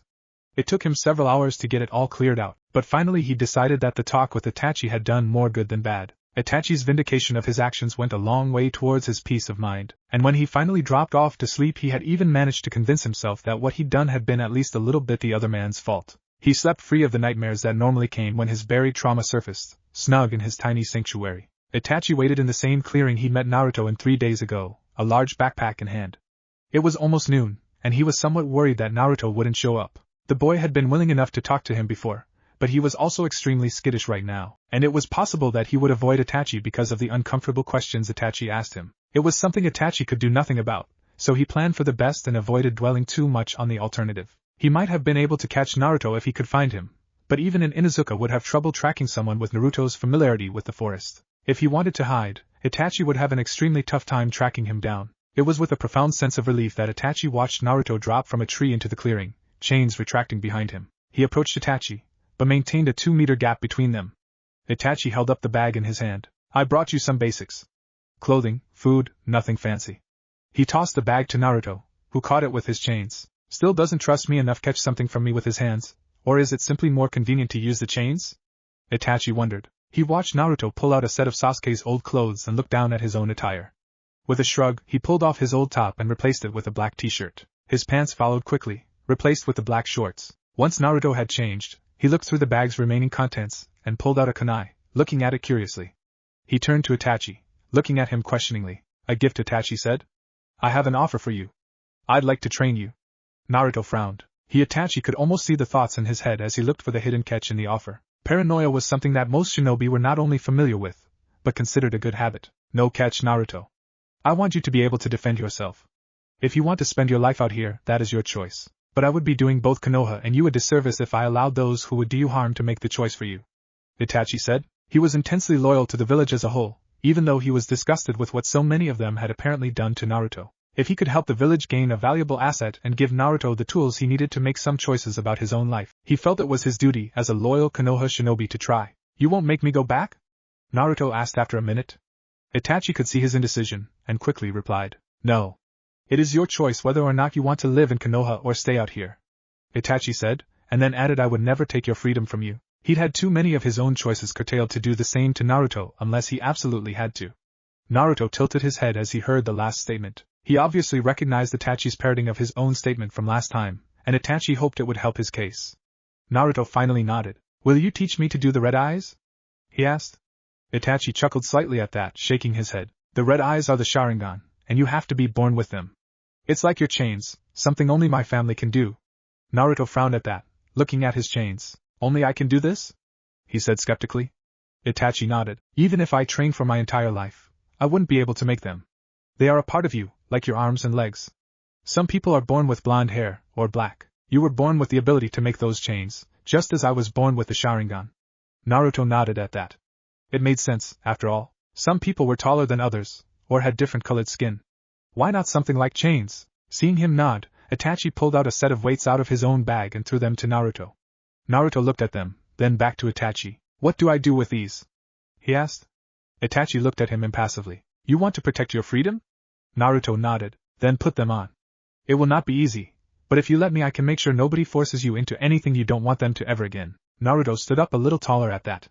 He liked his home in the forest, and he was used to it, but he never wanted to be trapped into something again. He remembered how weak he'd felt when he fought the kidnapper, and the terror he'd felt when his chains had first appeared. He reached forward for the weights, and missed Itachi's smile. 2 months later, Naruto was never sure if he admired or hated Itachi.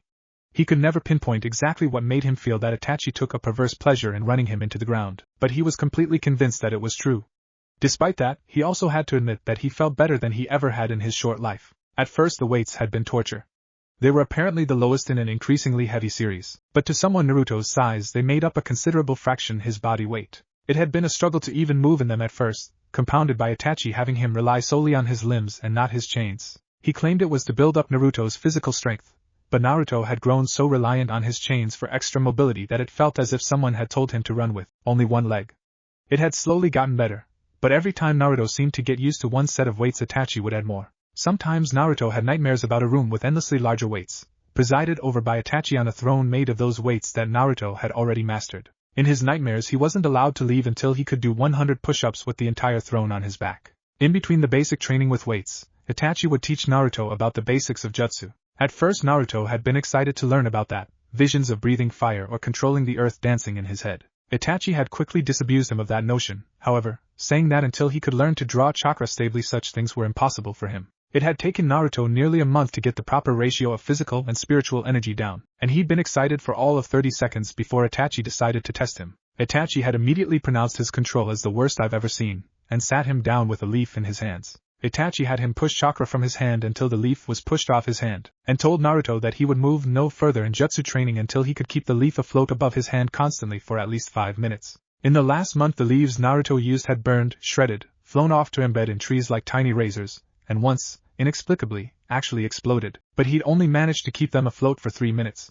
It was slow, frustrating work, but he was making progress. Itachi pushed him harder than he'd ever worked in his entire life, but Naruto couldn't help but admit that he was starting to see why Itachi trained him the way it did. It worked. The one place where Naruto could say he was truly excelling was his kunai and shuriken work. He practiced for months on his own before meeting Itachi using purloined equipment, but having someone show him the proper way to throw an equipment in top condition instead of warped or rusting castoffs made a huge difference. He still couldn't do more than one deflection accurately, but he could at least get in the same general area with a double deflection, something that Itachi always seemed amazed at. His progress at shuriken and kunai offset his grueling work elsewhere, and kept him enthusiastic despite Itachi's refusal to teach him more advanced jutsu until he completed the leaf floating exercise. Today was the second day in a row he'd been training by himself, as Itachi had a mission outside the village. Without Itachi there it seemed wrong to use the training grounds, so Naruto was leaping from tree branch to tree branch with his weights on to practice, stopping every once in a while to grab a leaf and practice his chakra exercises. As he approached the westernmost point of his territory he stopped. There was a group of 3 people near the clearing where he fought the kidnapper, walking slowly with a large picnic basket in hand. Nearly 50 feet up in the large tree he stopped, grabbing hold of a branch and wrapping his chains around him like a cloak, as was his habit when in the trees. He knew most of the ninja who patrolled the areas around his home by sight after all this time, but the group was dressed in kimonos, and seemed out for nothing other than a picnic. Just as he was about to leave, Naruto caught sight of the shortest person in the group and recognized her. It was Hinata. Naruto turned back, his curiosity taking over now. He had seen her several times as he watched over different parts of Konoha over the last 5 months, but it was the first time he'd seen her come outside the walls of her clan compound. He settled down to watch as the group set up for a picnic, and picked up a leaf to practice his exercises. After all, if he didn't get up to 5 minutes, Itachi wouldn't train him in anything cooler. As Hinata walked through the forest with her mother and uncle towards the spot where she'd been rescued from her kidnapper, she wondered again if Naruto was anywhere around here. The last time she'd seen him, he had leapt off into the forest on those strange chains of his, and she couldn't help but wonder if he was all right. When her mother had suggested a walk outside the compound, Hinata, in a rare moment of initiative, had suggested a picnic in the forest. Her mother had initially been wary of going outside the village walls, but her uncle had offered to come along, and the area was still well patrolled. She'd seemed surprised when Hinata had suggested the location for the picnic, but chalked it up to an attempt to overcome the bad memories of the place with good experiences. What she didn't know was that Hinata barely associated the area with her kidnapper at all. The compound was where she'd been taken from, but the clearing was where she'd been rescued, where someone had answered her frantic prayers for salvation. She wanted to come back, but only because it was the last place she'd seen Naruto. They set up their picnic in the clearing, and Hinata and her mother talked about inconsequential things while Hanabi gurgled happily from her mother's arms. Hizashi stayed standing initially, but after a few minutes acquiesced to Hinata's mother and sat at the edge of the picnic blanket, nibbling on a sandwich as he kept watch. It was a pleasant excursion, but as time went by Hinata began to feel a bit ashamed. She'd come out here, chased someone who probably hadn't thought of her at all since that time, besides thinking of how much trouble she'd been to rescue, and now she'd forced her family to come all the way out here for nothing. She tried to hid her thoughts, but her mother seemed to pick up on the little cues she was giving off. "Something wrong, Hinata?" she asked. Hinata blushed and shook her head. It's nothing, mother," she mumbled.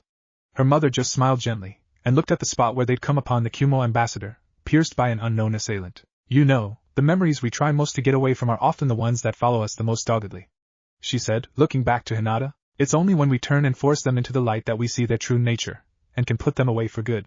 Hinata shook her head slightly. She didn't want to put that memory away for good. It was one of the only times she could remember someone besides her mother acting like she mattered, outside of being a clan heir. Someone had risked themselves to save her life, not even knowing who she was. It was a reminder that there was a world of people outside the clan, people who might not see her as hopelessly weak. Her mother caught the blush creeping up her neck, and her thoughts did a quick 180 as she remembered the other part of the story. "Or maybe you're not running away from a memory, but chasing one?" she asked slyly. Hizashi looked at her sideways, an amused smile on his lips. He'd always liked Hitomi, but one of her bad habits was her penchant, an obsession, really, for romantic stories. Apparently even her own daughter wasn't entirely safe from her quirk. Hinata's blush crawled up until her entire face was beet red, and her mother laughed. "Who knows, maybe he's watching over you right now." Hinata ducked her head in embarrassment, as Hanabi giggled in response to her mother's laugh. Hitomi finally took pity on her daughter. "You'll see him again if the spirits are kind, dear heart," she said to Hinata. She put a hand under her daughter's chin and pulled her face up until she could look Hinata in the eyes. "After all, I have to thank him for saving one of my 2 precious treasures, don't I?" Hinata nodded shyly. They packed up their meal and filed out of the clearing. As she passed back into the forest, Hinata looked back across the clearing to where she'd last seen Naruto leap away. She would later swear that she saw a pair of blue eyes high up in the trees, watching as they walked away. Itachi walked into the Hokage's office, completed mission scroll in hand. As he handed it to the old man, the Hokage made a motion with his hand and sent the ANBU stationed in the room away. It took only a second for the room to clear, and soon Itachi and the Hokage were the only 2 left in the room. The Hokage activated the security seals built into the room, and the pressure on Itachi's ears signified the room was sealed to sound. "Your other mission?" the Hokage asked. Itachi nodded. "They'd been tentatively suggesting an alliance with several of the clans in Suna, and at least one in Kiri that I could find out about." Itachi pulled another scroll from a hidden pocket in his vest and passed it over. "I wasn't able to find out if they had actually managed to secure an alliance with anyone except for the Kiri clan, but they've made inroads with all of the listed groups." The Hokage sighed, looking every one of his 61 years. "They're really going through with this, aren't they?" The question was rhetorical, and Itachi didn't answer. The Hokage turned to him. "Do you know when they plan to carry out the attack?" Itachi nodded. "It will be sometime in the next 15 months. The equipment that is being stockpiled won't be ready for at least 12 months, so that is the low end of the time scale. I'd planned for 13 months, any more time than that is simply good fortune," Itachi said. The Hokage nodded tiredly. 13 months to avert the largest catastrophe this village has faced since the Kyuubi attack. Sometimes I hate this job.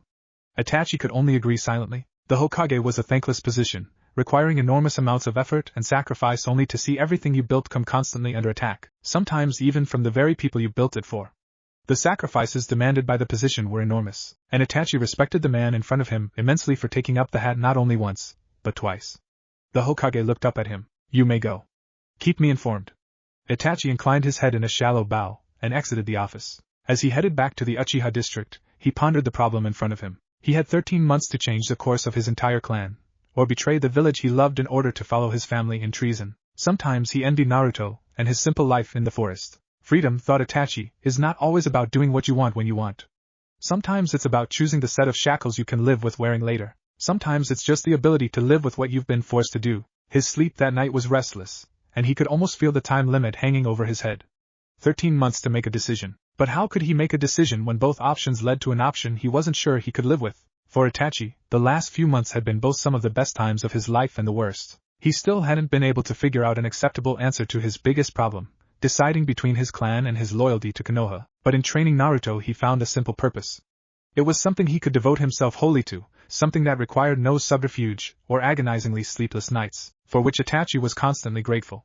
Even more, Naruto was genuinely fun for Itachi to teach. Unlike his brother, who seemed to focus on being a carbon copy of Itachi in the hopes of beating him at his own game, Naruto was constantly surprising the stoic Uchiha. He still smiled fondly every time he thought of some of Naruto's more outlandish attempts as the ninja arts, such as his copy of Itachi's own crow clone technique. Itachi had been working with Naruto for just over 3 months, and they had finally gotten around to working on the basic 3 jutsus. Naruto had shown some aptitude for the substitution technique and the transformation technique, but his clone was, well, abysmal. Itachi had noticed early on that Naruto's chakra reserves were far larger than was normal for someone his age, and while Naruto's control had improved drastically under his tutelage, the basic clone used so little chakra that it was like trying to get a tiny drop of water from a raging fire hose. Itachi had broached the subject of using a different clone technique, one that Naruto would have less trouble with because of its higher chakra cost, and Naruto had taken to it immediately.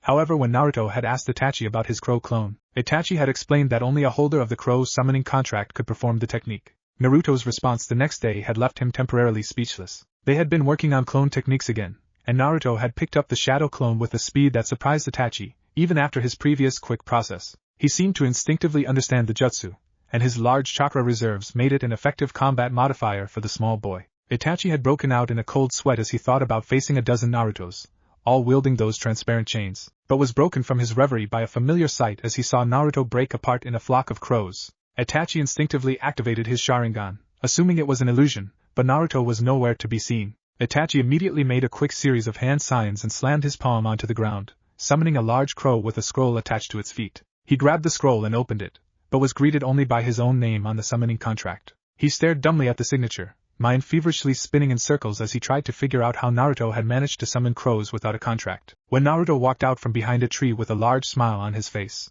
At Itachi's gobsmacked expression, Naruto had laughed, and proceeded to summon a shadow clone. The clone made the hand sign for a basic transformation, and Itachi stared at the clone as it pulled apart in a flock of crows. Now that he was paying attention, he noticed the crows disperse into smoke as soon as they spread out, their distance from one another causing too much strain on the transformation for the clone to survive.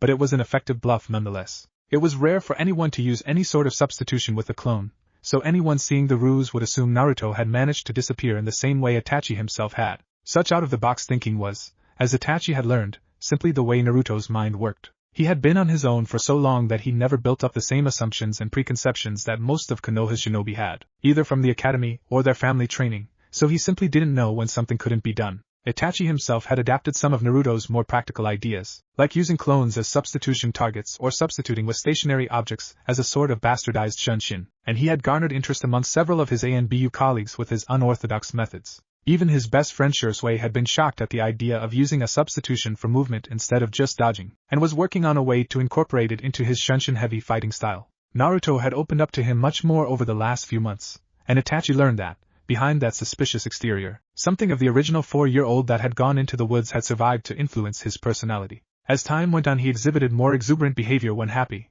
and was almost frighteningly single-minded when he had a goal in front of him, to the point that Itachi had had more than one talk with him about the importance of resting in order to keep himself healthy. He would, if given the chance, train himself into the ground with a determination that would have made Might Guy proud. The one area that Itachi had been more or less unable to help Naruto with was his chains. He could see with his sharingan that they were incredibly dense chakra constructs, wrapped in a chakra shell that caused them to emit almost no waste energy. But that was the most he'd figure out so far.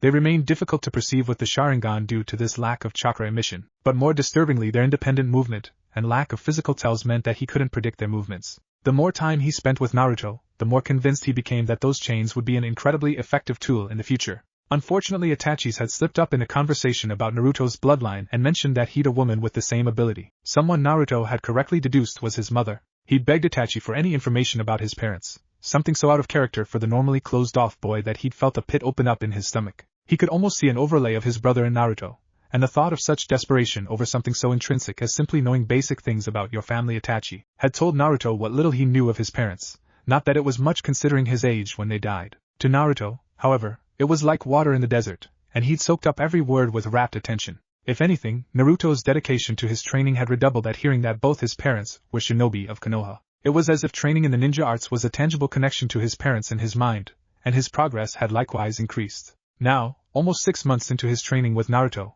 Itachi had decided that Naruto had enough basic skills that he could train without hurting himself too badly, and began to teach him one of the most important lessons for any ninja: when to use those skills and why. Naruto, Itachi began, looking at the boy where he was seated in front of him. When you think of a shinobi, what comes to mind? Do you see a hero, like your father? A silent killer, like the man who drove you into the woods?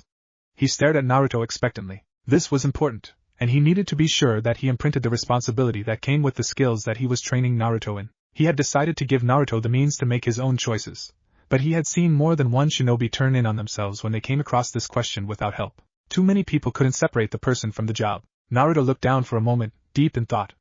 Itachi waited patiently for his answer, and Naruto had sensed that this was something his teacher felt was very important, so he tried not to answer flippantly. Finally he looked at Itachi. I think of someone with freedom, he said. Itachi blinked, confused. Someone with freedom? In what way? He asked. Naruto took a deep breath. A shinobi has power, but that isn't who they are. A shinobi is someone that can protect or destroy. Naruto's expression was an open book to Itachi, and he could almost see the specters of the Yondaime, and the faceless man who tried to kill him over Naruto's shoulders. Naruto shook himself slightly, and continued. That power, it means you can choose your path. I mean, my parents died protecting the village when the Kyuubi attacked. They left me alone, and I'll never know what they were like, who they were as people. But they saved everyone, so I guess they used their freedom to choose to protect the people of the village, even if it meant leaving me alone. I might not like it, but it was their choice, because that's what freedom is. The ability to do what you think is right, even if it means the people closest to you suffer for it. Because sometimes there are more important things. Itachi sat shocked. Naruto was only 6.5, but this sounded like something he mulled over for a long time. Itachi looked at Naruto, worried about lingering resentment from what he'd heard, but could only see acceptance on Naruto's face. He's been thinking about this for a long time. It must have been something that he had to come with terms with when he learned about his parents, that they died in the Kyuubi attack, and it's become the core of how he looks at them. They had a choice, and he accepts that. He trains as hard as he does so that he can understand their choice, and maybe one day see if he could have found a better path. Itachi mused, and then looked Naruto in the eye. You're right, that's as good an explanation as any. A shinobi has to choose their path, choose whether to protect themselves or others. Sometimes that choice isn't easy, but the ones that truly matter are never the easiest choices. If you find the thing you want to protect amongst all others, then you've found your true path. Never forget that, and no matter which path you choose, you'll be able to stand proud as a shinobi. Naruto nodded thoughtfully. Itachi sat alone on top of the Hokage monument that night, looking over the village. He saw the light coming from hundreds of windows, the lives he was sworn to protect sitting comfortably under his aegis. That's what freedom is. The ability to do what you think is right, even if it means the people closest to you suffer for it. Itachi closed his eyes as he remembered Naruto's words. Is it really that simple? He wondered. Once again, Naruto had pulled everything out of the normal patterns Itachi lived in, and now he couldn't help but look at his options differently. On the one hand, if he sided with the village, then his clan would be destroyed, their name tarnished. The thought was almost physically painful for Itachi. But if he sided with his clan, he would be betraying every oath he'd ever sworn, and at best would plunge the village into a bloody civil war. His options were both terrible, but he could see only one that would allow him to hold his head high in the village, only one that would allow him to keep on the path he'd followed for so long. He pulled himself to his feet, and ran quickly across the rooftops toward the Hokage's tower, where he could still see a light burning in the candle. It was late, but the Hokage's work was never done, and they had a coup to prevent. Naruto sat on a branch high above the walls of Konoha and looked at the village that had caused him so much pain. His talk with Itachi 3 weeks ago had given him many sleepless nights, and he'd driven himself to exhaustion training to try and quiet his mind. If you find the thing you want to protect amongst all others, then you've found your true path. Never forget that, and no matter which path you choose, you'll be able to stand proud. Naruto had gone over the words 1,000 times, and still had no answer. What did he want to protect? He wasn't sure. He wanted to protect the village that had hated him, chased him into the woods. But that same village had produced Hinata and Itachi, so they couldn't all be bad, right? He knew that at the very least he wanted to be able to protect those two, and to live up to the sacrifice his parents had made. After all, they had sacrificed themselves to protect the people here, so he should at least try and give them another chance. These thoughts had flown around his head night after night, and he'd taken to watching different parts of the village to pass the sleepless hours. His favorites were the Uchiha and Hyuga clan compounds. They were on opposite sides of the range of forest he lived in, but when he watched them he sometimes got glimpses of his important people, and that made the trek worth it. What confused him was the difference in how people treated the two of them. From what Itachi had said, Hinata was supposed to be the next head of the Hyuga clan, but the people in the compound, in particular one older man, seemed to treat her badly much of the time. Naruto would almost have said the man hated her, but sometimes he would see the same man escorting her around, like the time they'd had a picnic in the forest. It was almost like they were two separate people. By contrast, every time he spotted Itachi in the compound, people treated him like royalty, always bowing or acting respectfully around him. It was a mystery, but he didn't want to admit to Itachi that he spied on them, nor that he was having trouble sleeping, so he couldn't figure it out for now. The thing you want to protect, he thought to himself, then shrugged. He'd figure it out eventually. Hiruzen Sarutobi stood in the bowels of one of the subterranean ANBU bases hidden around Konoha with two of his most trusted ninja, and put the finishing touches on the most abhorrent act he'd ever considered. "You're sure you can do this by yourselves?" he said to the two Uchiha in front of him. Itachi had been in on the plan since its conception nearly 2 years ago, but Shursui had only been apart for the last 6 months. If it hadn't been for Itachi vouching for him, and the truth seal he'd submitted to questioning under, Hiruzen would never have risked bringing in the boy. "We can do it. With Shursui's Mangekyo and my own skills, we'll be able to catch them by surprise. By the time they know something is wrong, the most dangerous elements will already be neutralized." Itachi nodded at Danzo, who nodded sharply and stepped forward. "We'll have loyal ANBU agents ready in the surrounding area, in case any of them try to escape." Hiruzen had never liked Danzo's willingness to engage in questionable means to accomplish a goal, but he would never deny the man was thorough. "Then all that's left is to wait. 1 month from now, the Uchiha clan will only have 2 members left," Hiruzen said, a bitter taste in his mouth. Surely this wasn't what his senseis had in mind when they brought the Uchiha and Senju together to live in one village? The other 3 nodded, and began to disperse. Hiruzen barely noticed Itachi following until a hand touched his shoulder. "Itachi? What can I do for you?" he asked, trying to shake himself from the dark thoughts. "I have a favor, Hokage-sama," he said, his tone respectful. He looked apprehensive, a break from his normal passive stoicism. "I know what we're doing is necessary." Again Hiruzen felt bile in the back of his throat. "But my brother knows nothing of the plans for a coup. He is innocent. I ask nothing for myself, just that my brother be allowed to live." Itachi stared at Hiruzen, his black eyes pleading. Hiruzen thought for a second, but it was a foregone conclusion. He could condone the death of an entire clan for the good of the village, but part of that was the abstract concept involved with the Uchiha name being eradicated. To outright refuse to allow an innocent child to survive if it was in his power, now that he'd been made aware of Sasuke's ignorance. "You're sure he knows nothing of the coup?" Hiruzen asked, and Itachi nodded. "Then I'll allow it. Let me tell Danzo tomorrow, but you may spare him." Itachi had a visible look of relief on his face. The thought of killing his family was agonizing, that much was plain to see, but Hiruzen could only be glad he could spare this honorable young ninja the pain of killing his only sibling. As Itachi walked away from him, Hiruzen took a long drag on his pipe. "The things we do for the village. I just hope I can sleep again after this. I have too many nightmares as it is." Naruto stood in the clearing he used to train with Itachi, pacing nervously. Itachi was late, something that had never happened in all the time Naruto had known him. He was considering running over to the trees overlooking the Uchiha compound and trying to spot him from there when he spotted Itachi coming in from the other side of the clearing. He opened his mouth to call out a greeting, but closed it when he saw the look on Itachi's face. "What's wrong?" he asked as Itachi stopped in front of him. He was dressed in full ANBU gear, mask hanging off the side of his head. Itachi blinked, seeming to collect himself, and then his normal expressionless mask slipped back in place. "I'm going on a mission, Naruto." "A long one?" Naruto frowned. Itachi had gone on long missions before, once for over 3 weeks, but something in his expression or tone told Naruto this was different. "For how long? When are you coming back?" Naruto asked, a hint of panic in his voice. Itachi was the one of the very few constant things in his life. He was the person who'd given Naruto a small window into his parents, and was Naruto's gateway to the rest of the world. If he disappeared, I don't know. A long time, maybe years. Naruto felt numb at the words.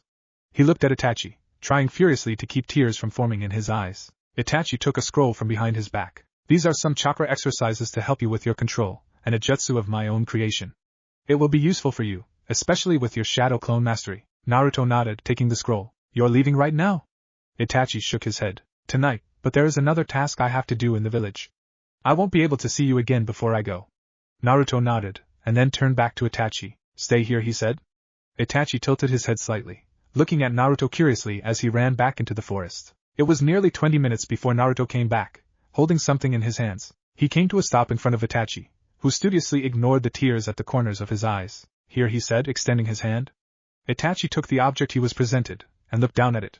It was a smooth piece of wood, carved by something sharp.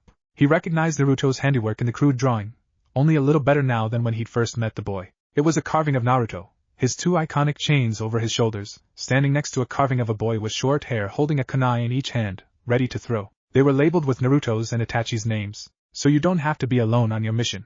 If my family can keep me company, then I can keep you company.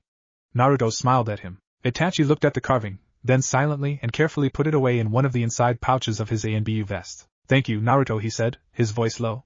He put his hand on Naruto's shoulder, squeezing lightly, and then turned. He pulled his animal mask over his face, the cat-like features covering his features. Naruto watched him walk to the edge of the clearing, then dissolve into a flock of crows. Naruto pulled out the scroll, a smile on his face, and began to train. After all, just because Itachi was gone didn't mean he couldn't better himself. When Itachi returned to the village, Naruto would show him just how strong he'd become. Itachi couldn't pinpoint one exact reason why the knight had gone to hell, not because the decline was subtle, but because there was too many. First, he'd found Shursui with only one eye, just in time for his best friend to rip out his other eye and entrust the valuable Mangekyo to Itachi for safekeeping. While Itachi had stood, shocked at his friend's actions, Shursui had thrown himself into the river, and Itachi had been unable to find him. He tried to complete the eradication of the Uchiha by himself, growing sickened at each murder, only to come upon his parents seated calmly in their room. Far from vilifying him for his action, his father had told him how much he respected Itachi for following his convictions to the end. Worse, his mother had simply told him how proud she was of the man he'd become, and how much she loved him. All she'd asked was that he look after Sasuke. It had torn Itachi's heart from his chest to kill his parents after hearing that, but they had made their choice just as he had. The last nail in the coffin had been coming across his brother, drenched in his parents' blood. The look of confusion on Sasuke's face, the terrified screams as he'd used Tsukiyomi to direct all of Sasuke's hatred on him. It was all spinning in Itachi's head as he carried out his mission. As he'd headed to the rendezvous point to report in, he'd had to stop next to a stream to empty his stomach, unable to handle the nausea caused by his actions. His new Mangekyo saw too much, and he couldn't forget any of it, not one little detail. It had taken him almost 10 minutes to pull himself together enough to fake his normal facade enough to report in. It's done? Danzo asked from the shadows. Itachi nodded, his mask hiding the pallor of his face. Then you know the next part of your mission. Danzo said. You'll take care of Sasuke? Itachi asked. It was the only thing keeping him going at this point. Your brother will be treated as royalty, the last of the respected Uchiha clan. He will never know of your clan's betrayal. Danzo hesitated. You're sure you don't want to remain in Konoha? You are faceless after all, a simple change of mask and we could give you a new identity. Danzo was not overly emotional, but the loss of such an asset as Itachi was unfortunate, and he would avoid it if possible. Regardless, Itachi shook his head. I can do more on the other mission. I am uniquely suited for that assignment. Danzo nodded slightly. Then I wish you good luck. Your first check-in is in 1 month, in the capital of Rice Country. Itachi nodded, and Danzo slipped back into the shadows. Itachi ran up the wall next to him, and leapt off into the forest. He had only gone about 3/4 of a mile when he sensed a familiar presence shadowing him. He pulling into a clearing and stopped. You can come out, Naruto. I know you're there. He called out quietly. He knew how acute Naruto's hearing was, there was no reason to shout. He watched the boy step out of the trees, his now light red hair the only thing differentiating him from the shadows around him. In a detached part of his mind, Itachi was proud to see how well Naruto was applying his stealth training. Naruto stared at Itachi silently for several minutes, his eyes boring into the holes in Itachi's ANBU mask. Finally he spoke one word. Why? He asked. Surprisingly, there was no condemnation in his tone. Itachi knew that Naruto had somehow discovered his actions that night, but how could he not hate Itachi after what he'd done? After all, even Itachi hated himself over his mission tonight. I had to prove myself, Itachi said, falling back on the same story he'd told Sasuke. I had to know the limits of my power, so I used them to test myself. They were nothing more than the meter I used to measure my growth. Naruto's expression didn't change at all as Itachi spoke. Itachi waited for him to say something, to yell at him for betraying the very principles he's instilled in Naruto over the last year. His answer shocked Itachi, and sent him scrambling. Then why were you sick after doing it? One simple sentence, and Itachi's narrative was destroyed. He cursed Naruto's penchant for sneaking, and his night vision. How could I not have noticed him watching me? He wondered, and then answered his own question. He was so messed up from killing his family that even a civilian could probably have snuck up on him. For someone like Naruto who'd spent years avoiding forest patrols, it had been child's play. His mind was racing to come up with another reason, one that would keep Naruto off the truth and be believable. Naruto continued to stare at him, and then repeated his words from the long-ago conversation in the training grounds. Sometimes we have to do what's right, even if it hurts the ones closest to us. Itachi looked at him in surprise. Naruto just shrugged. I don't know why you did what you did, but I have faith in you, Itachi-sensei. He spoke. Itachi rocked back on his heels. The simple words had a profound effect. He'd worried about what Naruto would think of him after today, and to find out he didn't vilify him was cleansing. Itachi was struck by the sudden urge to explain himself, to have anyone know the truth outside of the Hokage and Danzo. He couldn't bring himself to tell Naruto the whole truth, but he could at least let him know that he hadn't betrayed Naruto, that the things he taught him were still worthwhile. Sometimes we have to follow orders that we hate, in order to protect what we love.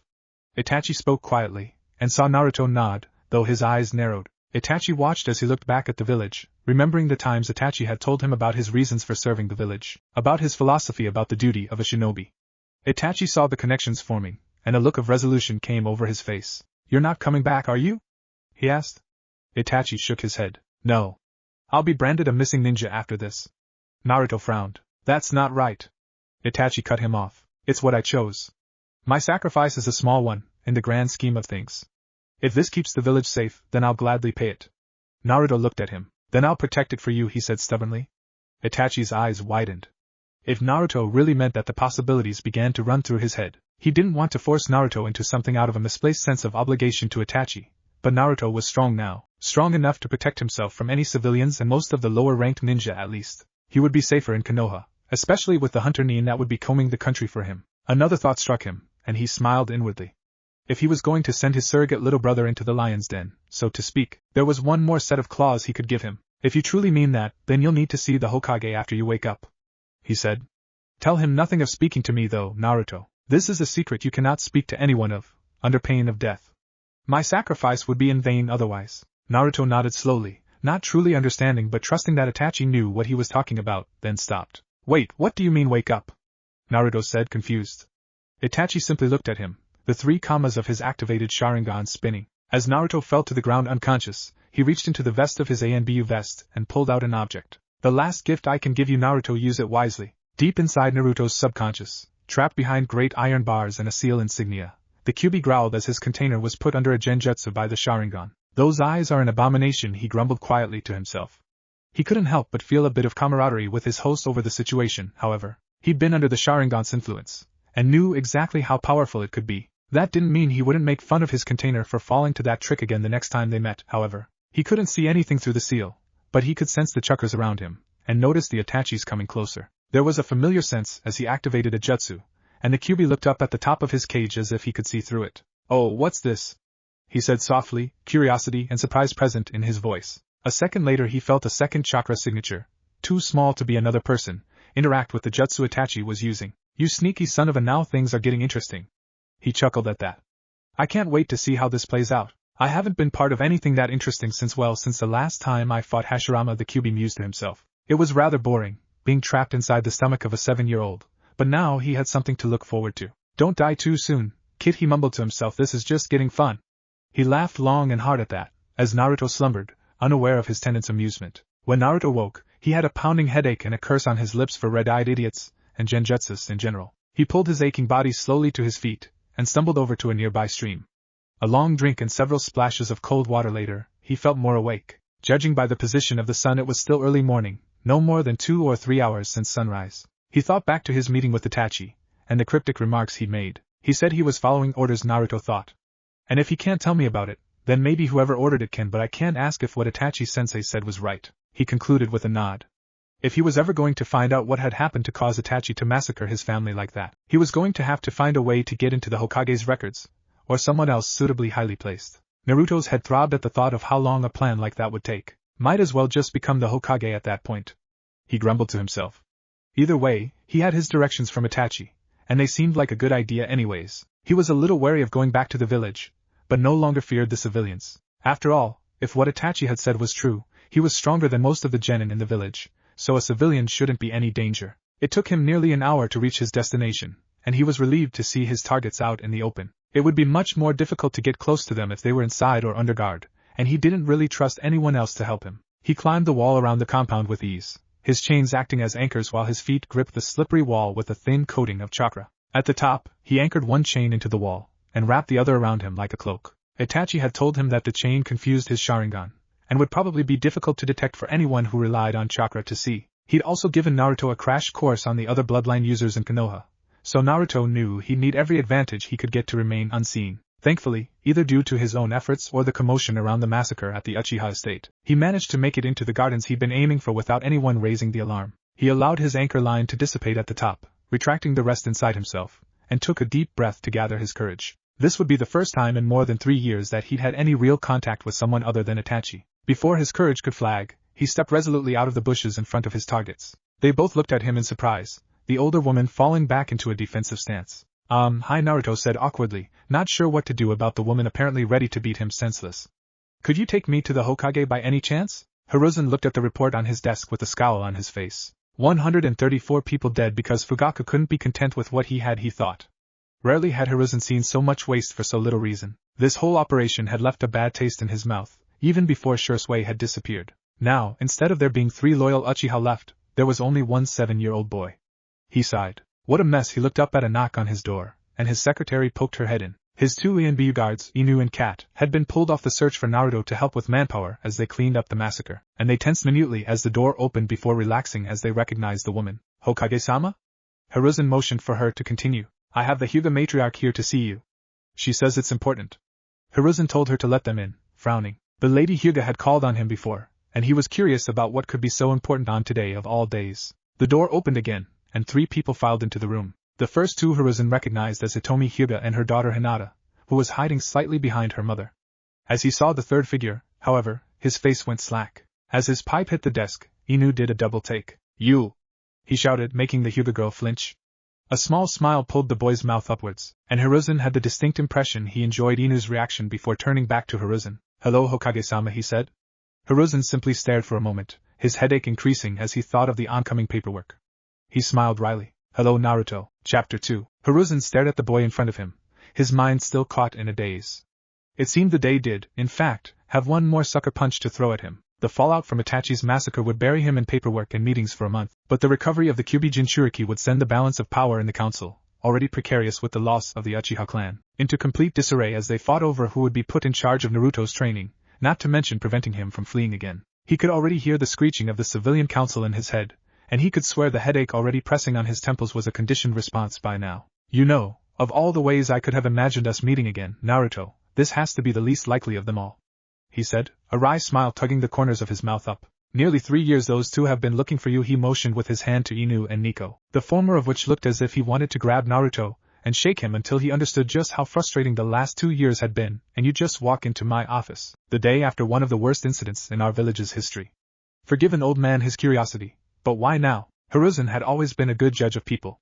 Decades of holding the highest office in the village and dealing with the political machinations of the council had left him able to decipher most people's general motivations at a glance. He'd known Naruto for most of his life before his disappearance, and before today would have bet most people nearly anything that he could tell Naruto's state of mind at a glance.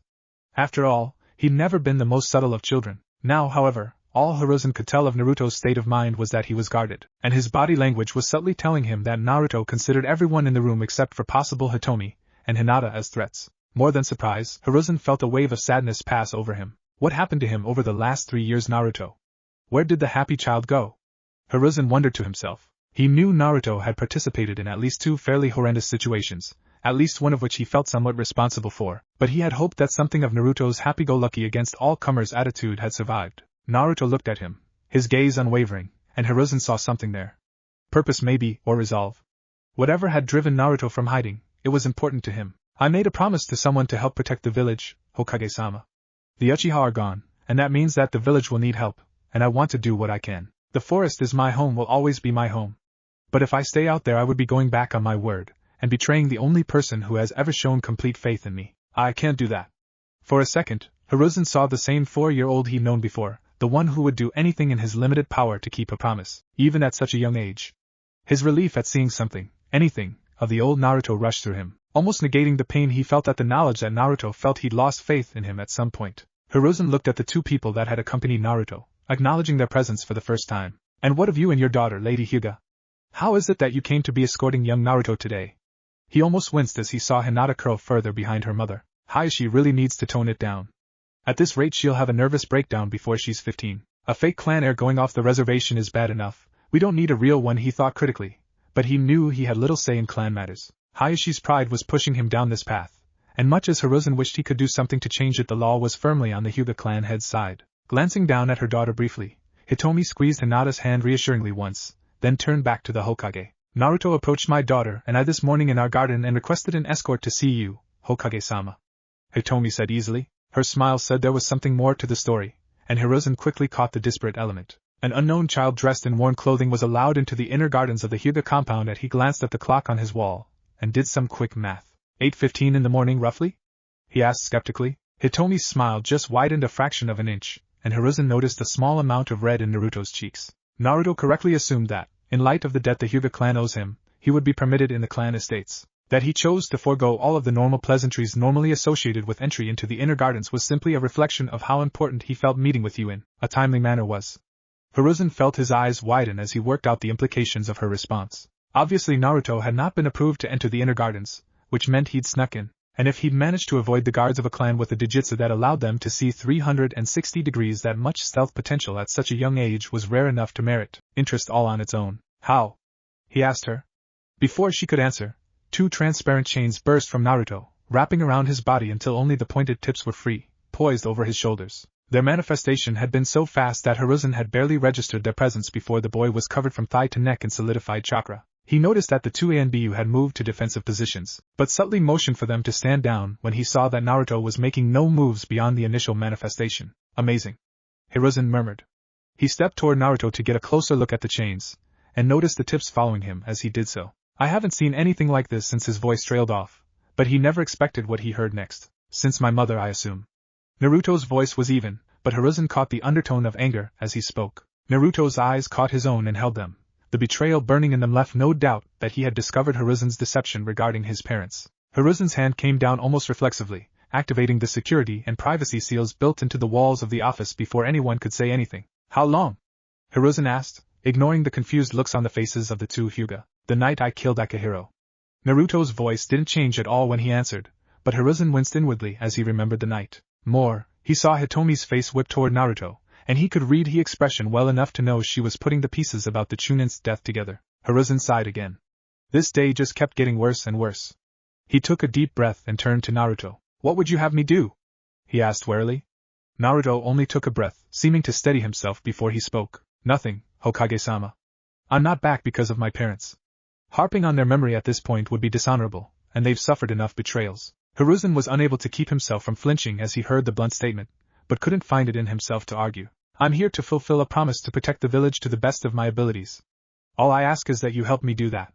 Naruto finished. Hiruzen sat for a minute, pulling on his pipe as he thought. Reintroducing Naruto to the village would be difficult, to say the least. Even if he disregarded the standard power plays that had always surrounded him, deflecting the accusations of the council over Akihiro's death or the attack on the Kumo ambassador would be problematic. Technically the Hokage was the supreme authority in Konoha, but the council could make his life extremely difficult if they chose. When he finally turned to Naruto, he knew that his answer would not make the boy happy. As much as I would love to help you, Naruto, you have to realize there are certain issues that some on the council would have with you rejoining the village. It's highly likely they would try to prevent you from becoming a normal shinobi. Naruto nodded as he heard that, only the slight tightening at the corners of his eyes giving away his irritation. Because of this, right? Naruto said, placing his hand over his stomach. Hiruzen gasped in shock as he heard Naruto casually refer to the QB sealed inside him, and as a consequence pulled in a lungful of smoke. Coughing heavily to try and expel some of the smoke from his lungs, he looked at Naruto in shock. How did you? His question tapered off as Naruto shook his head, his face harder than any child's had a right to be. Hiruzen nodded slightly, willing to wait for an explanation at a later time. Finally expelling the last of the smoke, he looked at Naruto's stomach briefly before returning to his face. Yes, that is the main reason. They will try to hold you in reserve as a last resort or deterrent, and frankly you're too well known around the village. If we tried to pass you off as someone else they would find out right away. Hiruzen said, his face drawn. He hated the thought of condemning the boy to a life like that, hated for his burden but unable to escape it because of the potential power. He was about to suggest that Naruto possibly try for another path, maybe TI, when Inu cut in. "I'm sorry, Hokage-sama, but that might not strictly be true," he said slowly. Hiruzen looked at him sharply, along with every other person in the room, then motioned for him to continue. "You're looking at this from the perspective of someone who has known Naruto for most of his life, spent a large amount of time checking up on a covert search for him. For someone who wasn't familiar with him, the boy looks nothing like he did before." Hiruzen frowned, and looked at Naruto critically before shaking his head. "His hair may be different, and his face thinner, but there's no way anyone will mistake the marks on his face or his eyes. He'd never make it past the first class at the academy before someone outed him." To his surprise, Inu chuckled and shook his head. "With all due respect, Hokage-sama, those are small problems. The marks on his face can be covered up with cosmetics, or a mask." He pulled up his dog mask slightly to show the mask covering the lower part of his face. "And as for his eyes, a pair of sunglasses will hide those well enough." The Hokage snorted. "And what, wear the glasses 24/7? That would draw too much attention, it'd be obvious he's trying to hide," he said sarcastically. Inu only shrugged. "Have you even seen an Aburame without their glasses? I've been guarding you at council meetings for years, and I still don't know Shibi Aburame's eye color. Make his true identity an S-class secret and lock it in the Hokage vaults, and unless he tells someone, they'll never connect him with a runaway. In 2 or 3 years he'll have grown up enough that even without a disguise he'll be unrecognizable from his 4-year-old self, and it won't matter by then." Hiruzen frowned as Inu finished, then slowly nodded. He'd become so accustomed to the backstabbing politics of the council over the years that he sometimes forgot what tools he had at his disposal as Hokage. "Yes, that might just work." He looked sharply at Hitomi. "You understand that everything being discussed here is now sealed under my edict, yes?" Hitomi nodded, a serious look on her face. The Hokage's edict was absolute, and she knew that if he suspected she'd divulged Naruto's identity, it was possible she could be arrested at best, or simply vanished at worst. Hiruzen stared at her for a second before nodding and turning to Naruto. "Is that acceptable, Naruto? It would mean hiding who you are from everyone around you, but it would also prevent the council from making your life unnecessarily difficult, at least for the immediate future." Naruto nodded without hesitation before answering. "As long as I can participate as an active part of Konoha's forces, I don't care. If a little deception is what I need to keep some fools from holding me back, I'll do it." Hiruzen nodded. Naruto's true birth certificate and records were already sealed in the Hokage's vault, so it would only take a notation linking Naruto's new identity to those files, and the same secrecy measures would apply to both. "If we're going to protect your identity, you'll need a new name. It would do no good to hide your appearance if we don't change that." "Any preferences?" Hiruzen asked. Naruto thought for a moment, then answered. "Kodama. I can shorten Naruto to Ruto, and Kodama is fitting as a last name." Hiruzen could only nod. Naming himself after a forest spirit, I guess it is fitting when you look at his life for the past few years. He certainly managed to imitate one well enough to avoid us for that long. He made the notation to create the false identity, then passed it off to Nico. By the end of the day, Konoha's records would show one Ruto Kodama had been a citizen of Konoha for 7 years, and only access to the Hokage's archive could tell any differently. He stood, and offered his hand to Naruto. "Then let me be the first to welcome you to Konoha, Ruto Kodama. May the will of fire burn strongly in you." Naruto hesitated, then shook the proffered hand. "Thank you, Hokage-sama," he said quietly. When Naruto walked away from the Hokage's office, he was moderately confident that even Itachi would have had a hard time recognizing him. Inu had gone above and beyond his initial suggestions, providing not only a foundation that completely erased Naruto's whisker marks when applied but also contacts that changed the color of his eyes from blue to a light green, and a pair of sunglasses similar to those used by the Aburame clan. A long-sleeved black and red jacket filled out the ensemble, and Ruto Kodama was complete. Being back in the village was something of a culture shock for Naruto, not only due to his long stay in the forest, but also the change in the villagers' attitudes towards him. Now that he wasn't the demon brat, shopkeepers called friendly greetings, and more than one vendor offered him small samples of their wares. Proprietors that had physically ejected him from their establishments 3 years ago now smiled at him as he passed. It shook him to the core to think of how easy it was to change their attitudes. A jacket and a pair of sunglasses, apply a little makeup and bam. Instant acceptance. Naruto knew deep down that it was an illusion, but he also remembered what Itachi had said. The best illusions are no different from the truth. He repeated to himself. He took a deep breath and let it go explosively. There was no use thinking of how they used to treat Naruto Uzumaki, because from now on there was no Naruto Uzumaki. He was Ruto Kodama, and forgetting that for even an instant could be disastrous. His walk ended at a large apartment building just off of the main commercial district. Konoha was roughly divided into 3 main sections: residential, commercial, and ninja. The clan compounds were mostly around the ninja sector, with the exception of a few clans like the Nara, whose clan compound was in the woods off of the commercial district. The Hokage had assigned him an apartment that was at the border between the ninja and commercial districts, citing ease of access to both, and the building was obviously quietly prosperous. He walked up to the second floor and found his room number, the key turning easily in the lock. He knew that Inu lived somewhere in this building from what the Hokage had said, but beyond that he had no idea who any of his neighbors were. The apartment was furnished in a modern but aesthetic style, only 2 chairs at the single table, and a small couch the only other seating in the kitchen and living room. There was a full bathroom, the size of which surprised him, and the bedroom was easily half a dozen times the size of his cubby. Still, he was unused to so much space and the close proximity of other humans. If I hadn't promised Itachi, he thought as he pictured sleeping so close to other humans. He missed the forest more with every passing minute, but he would never go back on his oath to Itachi. Sighing, he fell back on the bed and sunk in slightly.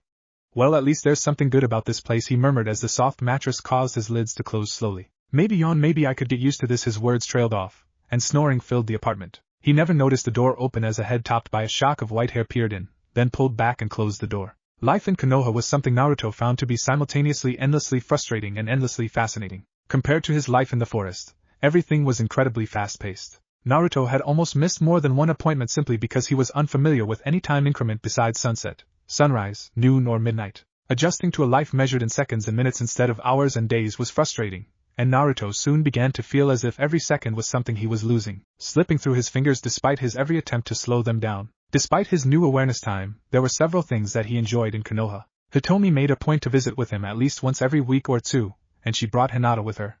For Naruto, Hinata's presence was a godsend. While he liked Hitomi, she had a very strong personality, constantly trying to tweak or improve things in Naruto's apartment or suggest new places to visit and activities to try. While Naruto enjoyed new experiences, Hitomi seemed to want to experience a little of everything at the exclusion of deeper enjoyment. While Naruto had long ago learned to appreciate the complexities of the little things. After all, there are only so many opportunities for entertainment in a forest, and being easily bored wasn't really an option if he wanted to stay sane. Hinata was far more timid than her mother, but when Naruto was around she seemed to come out of her shell to some degree. At these times she agreed with Naruto more often than not when it came to choosing what place to eat or activity to try, and as a result they managed to slow down Hitomi's rampage through every new experience to something Naruto could handle without needing to keep a journal just to remember what they'd done in a single afternoon. One thing Naruto had noticed about Hinata was that, if pushed beyond her comfort zone too far or forced out of her timid habits, she showed a determination and force of presence that was truly impressive to the red-haired boy. From his observations while in the forest and the hints Hitomi and Hinata had let slip, he knew that Hinata's relationship with her father was strained due to her kind nature and difficulty with the traditional martial art of her clan. He also knew from his observations that she would practice every day without fail, and rarely if ever complained about any of the treatment heaped upon her. She bore it with a grace that struck a chord in Naruto, reminding him of Itachi's attitude toward his own sacrifice. What Naruto couldn't understand was her lack of skill with an art she worked so hard at. He'd seen her prowess in other areas of the ninja arts, and outside of the Juken she excelled. It was almost as if the art itself was fighting her. He had considered asking Hitomi more than once, but he wasn't sure if it was a taboo subject, nor was he eager to reveal that he had been spying on the compound even after leaving the woods. For now he was keeping his questions to himself, waiting to see if their enrollment into the academy in 2 months would do something to help with her problems with the Juken. Naruto wasn't sure what was taught at the academy as Itachi's training had focused on immediately applicable things, not theory, but he assumed that someone there would have an idea about how to approach the situation. In all honesty, Naruto was looking forward to the academy. It was the first step on his path to becoming a strong shinobi like his parents and Itachi, and if he was to ever figure out what had prompted Itachi's actions that night he would need to hone his skills. Sneaking into a place like the Hokage's archives wasn't an activity for an amateur, and despite his growing prowess Naruto knew he was nowhere near good enough. He could be patient, however. The one thing about the academy that Naruto disliked was the necessity of hiding his heritage. He knew the ruse was necessary to insulate him from the council, but his name was one of the only connections he had to his parents, and it irritated him to have to act as if it didn't exist. His conversation with the Hokage when he'd done the paperwork to enroll in the academy had been heated, to say the least, and not all of it Naruto's fault. 2 days after Naruto's return, Naruto stared at the Hokage over a small pile of forms, his hand aching slightly from all the writing he'd had to do. He'd managed to become somewhat skilled at reading from his stolen scrolls while in the forest, but without any way to practice writing he'd been unable to progress his abilities beyond what he'd had at 4 years old, and even those had atrophied from disuse. The office was once again empty except for the 2 of them, and the ANBU guards Inu and Nico, both of them edging away slowly from the growing confrontation. "I'm sorry, Naruto, but there's no way I can release your inheritance and still maintain your cover," Hiruzen said. "I realize this is difficult, but there's just no way it would go unnoticed." Naruto's stare didn't waver. "I'm not asking for money or recognition. You told me my parents' house is still the same as they left it. Just give me the key." Naruto's voice was even, but internally he was raging at the old man. I can't, Naruto. If you were seen entering the house, Naruto cut him off swiftly. The house is on the edge of the village, close to the Uchiha compound. There's never anyone there. How could they see me go into a house they think is abandoned? He exclaimed angrily. Hiruzen had simply taken a pull on his pipe and exhaled a cloud of smoke. There are always people around, Naruto. This is a ninja village. It would only take a single mistake and everything would be ruined. I'm sorry, but I cannot risk it. Naruto had stormed out of his office angrily at that, and it had taken him several hours in the forest to calm down. When he finally had a firm hold on his temper, he noticed that he'd unconsciously circled around the village until he was close to the wall that separated the forest from the clan section, not far from his parents' house. Noting the patrolling guards on the walls, he quickly pulled himself over the wall with a quick chain movement, and dropped to the ground. He froze, looking for any sign that he'd been seen, but he didn't see or hear anyone. Cautiously making his way over to the front gate, he looked forlornly up at the house. He was less than 15 feet from a tangible relic of his parents, but the ornate gate blocked his way. He could see seals lining the top of the surrounding wall, and recognized a few as variants of explosive seals from Itachi's training. If he tried to jump the wall, he'd be lucky to come down on the other side in less than a dozen pieces. He sighed heavily, and leaned his head against the gate.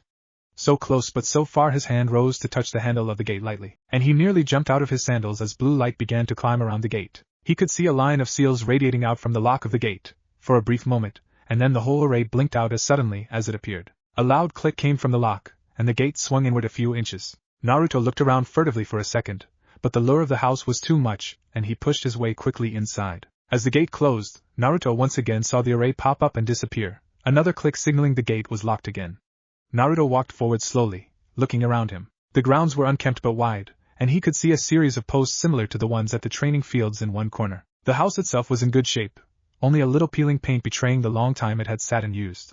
It was not particularly large, only 2 stories. The kind of home a family could grow in without feeling stifled, but not what Naruto would have expected for a Hokage. The front door opened easily at his touch, and he moved into the front hall before closing the door behind him. He could see a hallway stretched out before him, but what caught his attention was the closet next to the door. Several pairs of sandals stood in a small cubby next to the door, and several white coats with flames at the bottom stood in the closet next to a flak jacket. Naruto could feel tears tracking down his cheeks as he looked at the first tangible reminders of his parents that he'd ever seen. He ran a hand slowly over the flak jacket, noting several nicks and a holster for a katana on the back, then took a deep breath. He couldn't stay here forever, and there was more to see. The hallway had several rooms leading off of it that Naruto could see, and a staircase at the other end. He passed the kitchen on his left, dishes still in the sink, but only looked in briefly. The first door on the right side led to a living room with a large fireplace in one wall, a large sheathed katana hanging over the mantel. There were several pictures there as well, and Naruto spent several minutes simply drinking in the sight of his parents. For the first time he had faces to go with the names, and it filled something inside him that he never realized was missing. He picked up one picture, a shot of his parents standing arm in arm and a hand each on his mother's pregnant stomach, and took it with him as he moved to explore more. The only other room on the first floor was a bathroom, but the staircase was a spiral that led both upwards and downwards. Deciding to leave the lower level for last, Naruto went up the stairs. The first room was a somewhat bland room that was set up for guests, but the second room was set up as a workshop and armory. Stacks of shuriken and kunai lay on a rack in one corner, and he could see at least 2 katana leaning against the wall. A desk with a long shelf took up one half of the room, sealing supplies laid out with methodical precision over most of its surface. He could see several tri-pronged kunai sitting on the end of the shelf, and a cursory inspection of the cabinets above the desk showed both more sealing supplies and a large number of the same strange kunai. He left the room as it was and moved back to the hallway towards the last room on the floor. The door opened to a large bedroom with a west-facing floor-to-ceiling window. The window afforded a beautiful view of the village, and in the waning sunlight Naruto could easily imagine that sunset would look spectacular. The room itself was somewhat messy, showing the hasty nature of its inhabitants' last departure, but it was the corner that made Naruto pause. A large crib stood against the wall, a shuriken and katana mobile hanging over it. Naruto walked slowly over to the crib and stood over it, looking down. A small blanket that looked hand-stitched lay over the bedding, its surface adorned with swirls and leaf symbols. Naruto picked it up with shaking hands and hugged it to his chest. This was where he was supposed to be, happy and safe with his family. Memories of the hatred the villagers had shown him for the first 4 years of his life flashed through his mind, and a deep feeling of loss caused sobs to rack his body. He didn't know how long he sat sobbing next to the crib, but when he finally wiped his eyes and looked up it was dark out. Saying a silent prayer for his parents, he took the slightly tear-stained blanket and wrapped it around the picture he'd grabbed from the living room and headed down the staircase. There was still one part of the house he'd left unexplored, and he didn't know when he would be able to sneak back here again. The Hokage had a point. Coming back here too often would increase the chance that he would be found out, and he couldn't afford that right now. The staircase ended at a metal door with the same style lock as the one on the front gate. Naruto tentatively touched the handle and was grateful to see the same seals spread across the door after a second, followed by the click noise of the lock disengaging. He pushed the door open slowly, and moved into the room. Either his presence or the door opening had caused lights to come on automatically, and Naruto looked around him in amazement. Row upon row of scrolls sat in neat racks, filling every corner of the room. He could see several labels from where he stood in the doorway, and they seemed to be elemental labeling. He reached out to the closest rack, one labeled Earth, and took a random scroll. Opening it, he found a series of pictures and instructions that seemed to describe a jutsu for moving underground quickly, complete with handwritten annotations that seemed to be advice on how to make the most of the technique. He put the scroll back on the rack and pulled another from the rack labeled Fire, this time showing a technique for creating a concentrated stream of fire that was breathed out in a straight line. As Naruto looked around, he marveled at the concept of such a large collection of ninja techniques. He could stay in here for the next 10 years and barely learn a tenth of the things he could see here. As he marveled at the wealth of information in the room, one scroll caught his eye. The scroll was labeled Shadow Clone Corollaries, and Naruto picked it up eagerly. The Shadow Clone technique was one of his best, and although Itachi had given him another technique that worked off of it, the more options he had the better. A quick glance at the scroll showed 4 techniques, all based off the same theory as the Shadow Clone, starting with the Shadow Shuriken technique. Naruto put the scroll in the same bundle as the picture he'd grabbed, and looked longingly at the room around him. He would love to take more of the scrolls with him, but he knew that there was a limit to how much he could bring with him without being caught. Finally, he decided to take only 2 other scrolls, the Earth Move technique and a beginner's guide to sealing, in the hope that he might be able to decode what the seals on the gate were. Naruto resolutely kept his gaze forward as he moved back to the front door, avoiding any more emotional breakdowns like the one upstairs. He stopped only momentarily to glance at the jackets hung in the hall closet before stepping outside, almost running to the front gate. A quick check to make sure that no one was watching, and Naruto opened the gate. Retracing his steps back over the wall was relatively easy, as the village patrols were not very thorough in this peaceful time, and he gained the forest only a few minutes later. He made his way back to the cubby that had been his home before returning to the village. That night he stayed in the forest, staring at the picture of his family. The image followed him into his dreams, and finally the faceless parents that he dreamed about so often were fleshed out. That night he'd slept better than he ever had before, protected by the mementos he'd taken. Kakashi stood at the edge of the village walls, looking out over the woods in the direction that Naruto had disappeared. When the Hokage had asked him to follow Naruto after he'd stormed out of the office, Kakashi had reluctantly agreed. Even though he thought it distasteful to keep Naruto away from whatever mementos of his parents still existed, he had agreed with the Hokage that it was too much of a risk for Naruto's cover. He'd been intending to let Naruto run off some of his anger, and then step in and talk to the boy before he did something that would get him into trouble with the old man. His shock when Naruto had walked up to the gates of the Yandame's house had almost made him blow his cover when Naruto checked for followers, but it was nothing compared to what he felt when the gates opened at Naruto's touch. Kakashi had been to the house a few times when the Yandame was his sensei, and he knew the gates would never open to anyone that didn't possess a blood link to the man. The pieces he hadn't noticed before began to click into place, and when he realized the truth it astonished him that he hadn't seen it before. Sensei's son survived and we never knew, he thought, his eye widening behind the dog mask.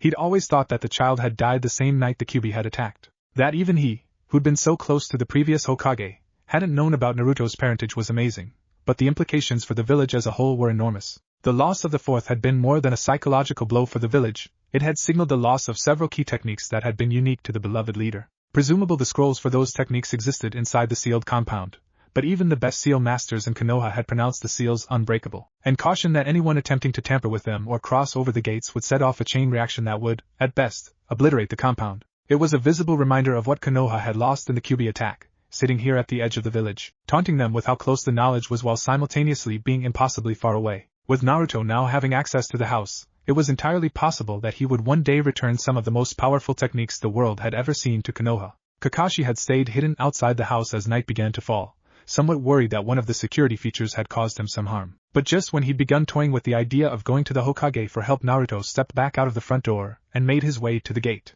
Kakashi's eye focused on the bundle in his arms, and he picked out what seemed to be 2 scrolls and something square inside of a handmade blanket. As Naruto ran past his hiding spot, the blanket shifted slightly, and he recognized one of the pictures that had been on the mantel the last time he'd been in the house. He knew it was dangerous to have something like that out of the house, much less in Naruto's possession when he was trying to stay incognito. But Kakashi couldn't bring himself to keep Naruto from having at least that much of his parents. Not now that Kakashi knew who they were and the magnitude of sacrifice they'd made, leaving their child behind while saving the village. Naruto had moved quickly over the wall and out into the forest, but Kakashi had stayed on the wall watching him disappear between the trees. He had suspected Naruto still had a hideaway somewhere out there, and as much as he wanted to see where it was, even if only to assuage his curiosity after looking for it for so long, he knew it would be a breach of Naruto's privacy. Plus, With Naruto's familiarity with the woods in that area, it would be difficult to hide from the boy, especially in the dark. Kakashi stood on the wall for nearly half an hour before he decided to go back to the Hokage's office. He would tell the old man nothing of this, not until he worked through what he'd learned today,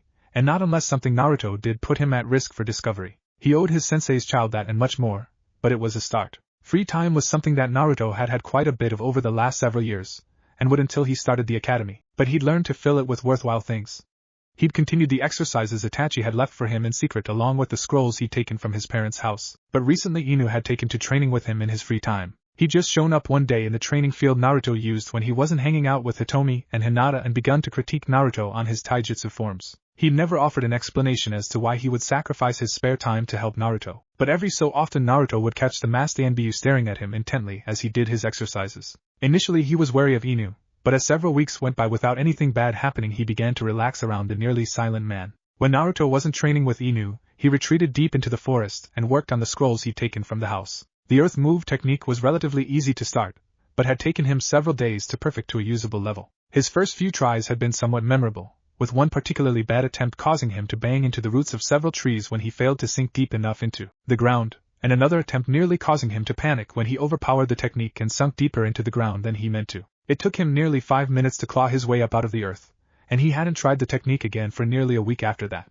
The scroll with the shadow clone techniques was by far the most interesting to him. The first technique was the shadow shuriken technique, something very similar to how he made shadow clones but targeted toward a thrown kunai or shuriken, and he'd managed to get that down passably.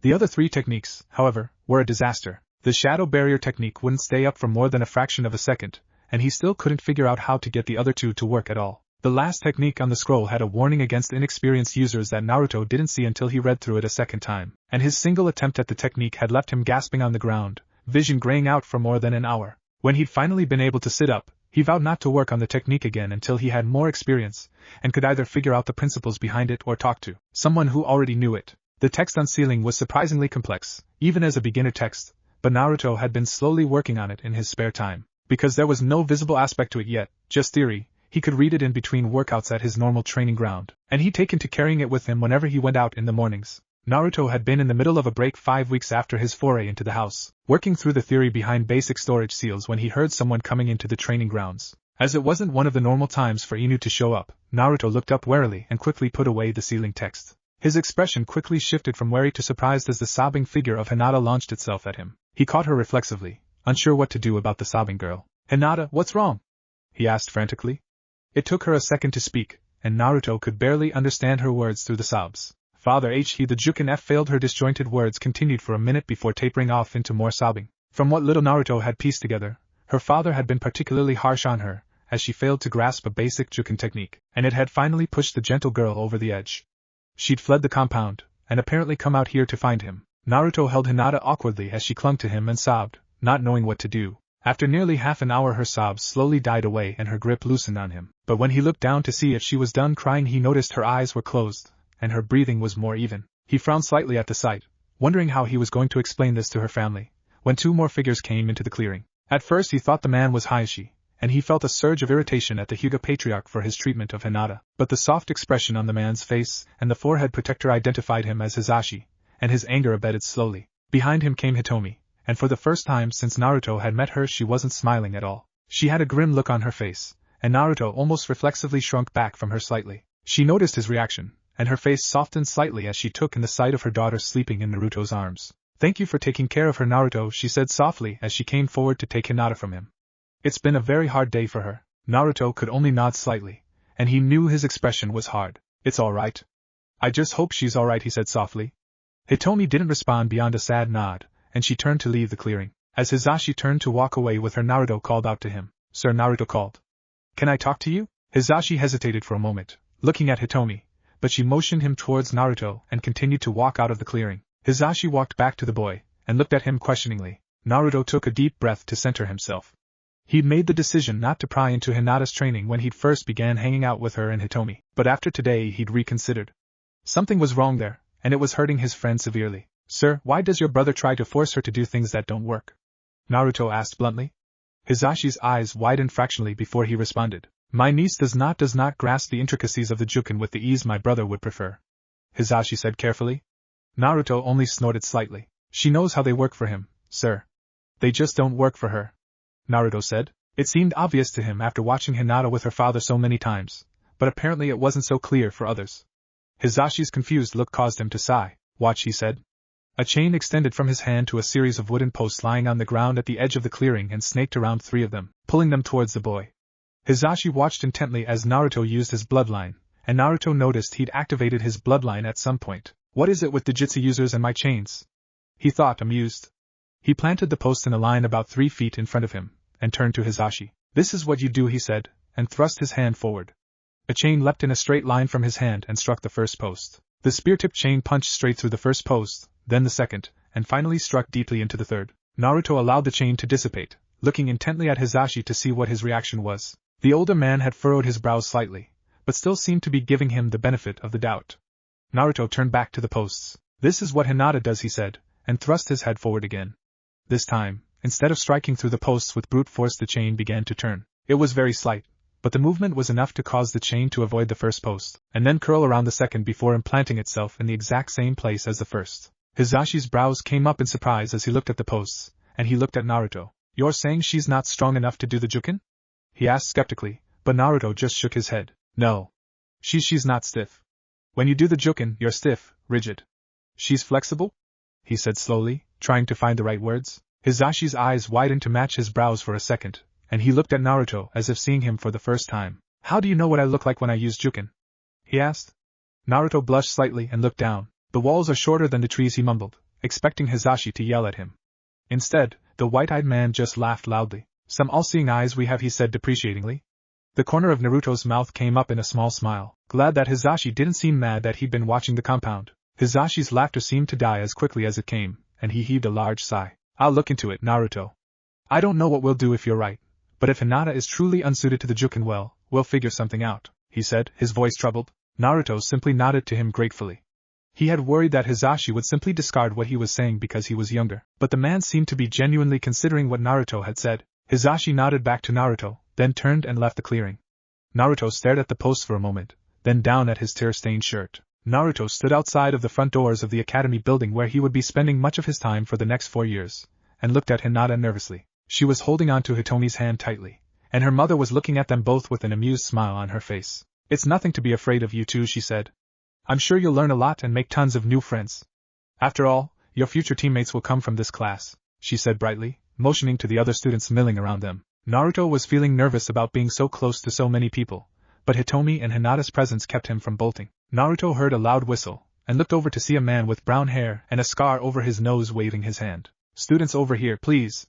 We'll be going through orientation in a minute, so please say your goodbyes and come inside," he yelled out. Hinata looked at her mother, panicking slightly, but Hitomi gave her a hug and a light push towards the door. "You'll be fine," she said. "Besides, you've got Naruto here with you," she said, almost slipping over his cover name. Naruto gave Hinata a nervous smile which she returned, and squared his shoulders. Hitomi surprised him with a quick hug and a murmured good luck before she stepped back, and the two of them moved forward with the rest of the class. The man, who introduced himself as Irika, led them into the second classroom on the left of the first floor, and they filed in and began to sit down. Naruto was walking towards the far wall, Hinata right behind him, when he stumbled over the foot of one of the students who had just taken their seat. As he stumbled, he turned slightly, and his shoulder banged into the desk, pushing it backwards into the chest of the person he tripped over. He stood up quickly, and apologized to the boy, who looked at him as if he were something disgusting. Naruto just raised an eyebrow in response, and began walking back toward his intended seats in the upper corner before he heard a muttered freak from the boy. His eyebrows narrowed in anger at the insult, but Hinata's presence behind him kept him moving forward, but not from glaring at the back of the boy's head when he finally sat down. Irika began to take roll call, and Naruto heard the boy call out here when the name Uchiha Sasuke was called. Naruto's eyes widened slightly as he realized that this was Itachi's brother. "I said I'd protect the village for him. Doesn't mean I have to like everybody in it," he told himself internally. As he tried to pay attention to the orientation, he was constantly distracted by the whispers of several of the girls around them. They all seemed to be about the dark-haired jerk from what he could tell, and every time he heard them his mood grew steadily worse. These were the people he was supposed to trust with his life in 4 years? This is going to be a long 4 years. Review if you get a chance. Chapter 3. For Naruto, the academy was a series of interesting lessons interspersed between mind-numbingly boring periods of lectures he already knew. Itachi's lessons hadn't been comprehensive, mostly focusing on jutsu theory and combat tactics, but he'd been an exceptionally thorough teacher in the subjects that he'd chosen, and for Naruto that meant that much of the basic theory taught in the academy was already known. He did find the history lessons interesting, and the description of the founding of the village, and its 4 Hokages to date had been riveting for the young boy. Iruka had a gift for storytelling, and hearing someone describe his father in such glowing terms brought a warm feeling to his chest. His worst area was, by far, geometry. Itachi had spent a large amount of time honing his instinctive ability to track things in a 3D environment, but he didn't know how he did it, he just did. When Iruka began teaching them how to calculate things like parabolic arcs, Naruto could often get the answers but couldn't show how he got them, and his marks suffered as a consequence. It seemed to frustrate Iruka to no end that Naruto's theoretical knowledge of the subject was so far ahead of his practical knowledge, but to Naruto it seemed a waste of time to try and calculate something he could just feel instinctively, and Iruka gave up after a month of trying. Now he simply ignored Naruto's scores on geometry quizzes except for a little tick in the corner of his forehead, something that secretly amused Naruto to no end. Naruto had, despite his initial misgivings, managed to strike up a tentative friendship with several people in the class, and as a result of her closeness to him, Hinata had been included as well. There were a disproportionate number of clan heirs and heiresses in the group, but for the most part they took Naruto's clan-less status without blinking, possibly because of how close he was to the Hyuga heiress. For her part, although Hinata's stuttering had decreased perceptibly, at least around Naruto, since the time she'd rushed sobbing into the clearing, she was still prone to listening rather than speaking, and it was rare to see her more than a few yards away from Naruto during school hours. The one area that Naruto could honestly say rankled was the class genius, Uchiha Sasuke. At every juncture they seemed to butt heads, and the dark-haired boy's arrogance continually grated on Naruto's nerves. Naruto was sitting at lunch one day 2 months into the semester watching the Uchiha being fawned over by several of his local fangirl contingent when he felt someone sit next to him. He turned slightly to see the Aburame heir, glasses in place, nod towards the Uchiha heir slightly. Not unlike the reaction of bees to a blooming flower, is it not? He said in a low voice. Naruto snorted at the image of the arrogant boy as a blooming flower, but couldn't deny the similarities. Closer to moths drawn to a flame. Bees get nectar from the flowers they find, right? Naruto said. He vividly remembered the one time he tried to take honey from a beehive while he was living in the forest. It turned out that chains were wholly ineffective against angry bees, and he never tried again. Shino's eyebrows raised slightly in what Naruto had come to recognize as his version of a smile at the comment, and he could hear a delicate giggle from Hinata on his other side. The Aburame heir had been the first person to befriend Naruto, possibly because he was the only other person wearing glasses in class, and his stoic presence had been a balm to Naruto in the face of the simpering fangirls that seemed to make up so much of the female populace. Naruto had quickly found out that Shino, while normally quite a literal speaker, had a cutting sense of humor when he chose to exercise it. The Uchiha heir had offhandedly insulted his bugs during the first week of class, and Naruto was beginning to realize that while Shino was normally unflappable, he did not like it when somebody insulted his clan or their insects. He still wasn't sure exactly how Shino had managed to get bugs inside Sasuke's sealed lunchbox, but the look on the Uchiha's face had given him pleasant dreams for several days. Since that day Sasuke had been conspicuously avoiding the Aburame heir during class, and when they were paired up for exercises Naruto had noticed that Shino seemed to let his insects swarm more than usual, unnerving his opponent. Indeed they do, and from it they make honey, the stoic bug user replied. Which begs the question, why do they swarm to him? Naruto just shrugged nonchalantly, used to their behavior by now, even if it still baffled him. Iruka opened the doors leading out to the yard where all the academy students were sitting and motioned them back inside, and Naruto stood up eagerly. After weeks and weeks of lectures on the theory behind the basic jutsu at the academy, they were finally working on actually performing the techniques they would one day need to pass and become full shinobi. Naruto had, of course, learned all 3 of the basic academy jutsu from his time with Itachi, but it was the chance to show up the arrogant Uchiha that really had him excited. He had something special planned for the today, and he couldn't wait to see the look on Sasuke's face. They filed quickly into the classroom as Iruka began to lecture about the exercise, a basic one involving the use of a kawarimi to avoid a blunted kunai. The students were put in pairs, one person throwing the kunai and the other substituting, before switching. Each group would then randomize to give the substituting student a wide range of different kunai throwing experiences, hopefully increasing their ability to use the technique in the field more effectively. Naruto was initially paired up with Hinata, but was exasperated when she had trouble bringing herself to attack him. Come on, Hinata. It's just a blunted kunai. It's not like it'll do any damage if it hits, he cajoled. Though the last few months had been good for Hinata's confidence, although whether it was the academy itself or just the time away from her demanding father, Naruto didn't know, she was still reluctant to hurt anyone, even in a training exercise, and that tendency seemed to be greatest when it came to Naruto. Hinata looked down at the kunai in her hands for a moment, and then took a deep breath. Her aim was perfect, and Naruto couldn't help but smile as he made the hand signs for the kawarimi and felt the familiar tugging sensation as he switched places with a nearby log. As he walked back over to Hinata, he could see her eyes moving over him and checking for injuries. See, I told you. Not a mark on me, Naruto said softly, watching as Hinata looked down with a slight blush. The signal came for them to change partners, and Naruto leaned forward to lightly squeeze her shoulder in reassurance before moving to stand in front of Shino. He made a subtle come here motion with his hand and Shino leaned forward. I need a favor, Naruto began, and quickly outlined his plan.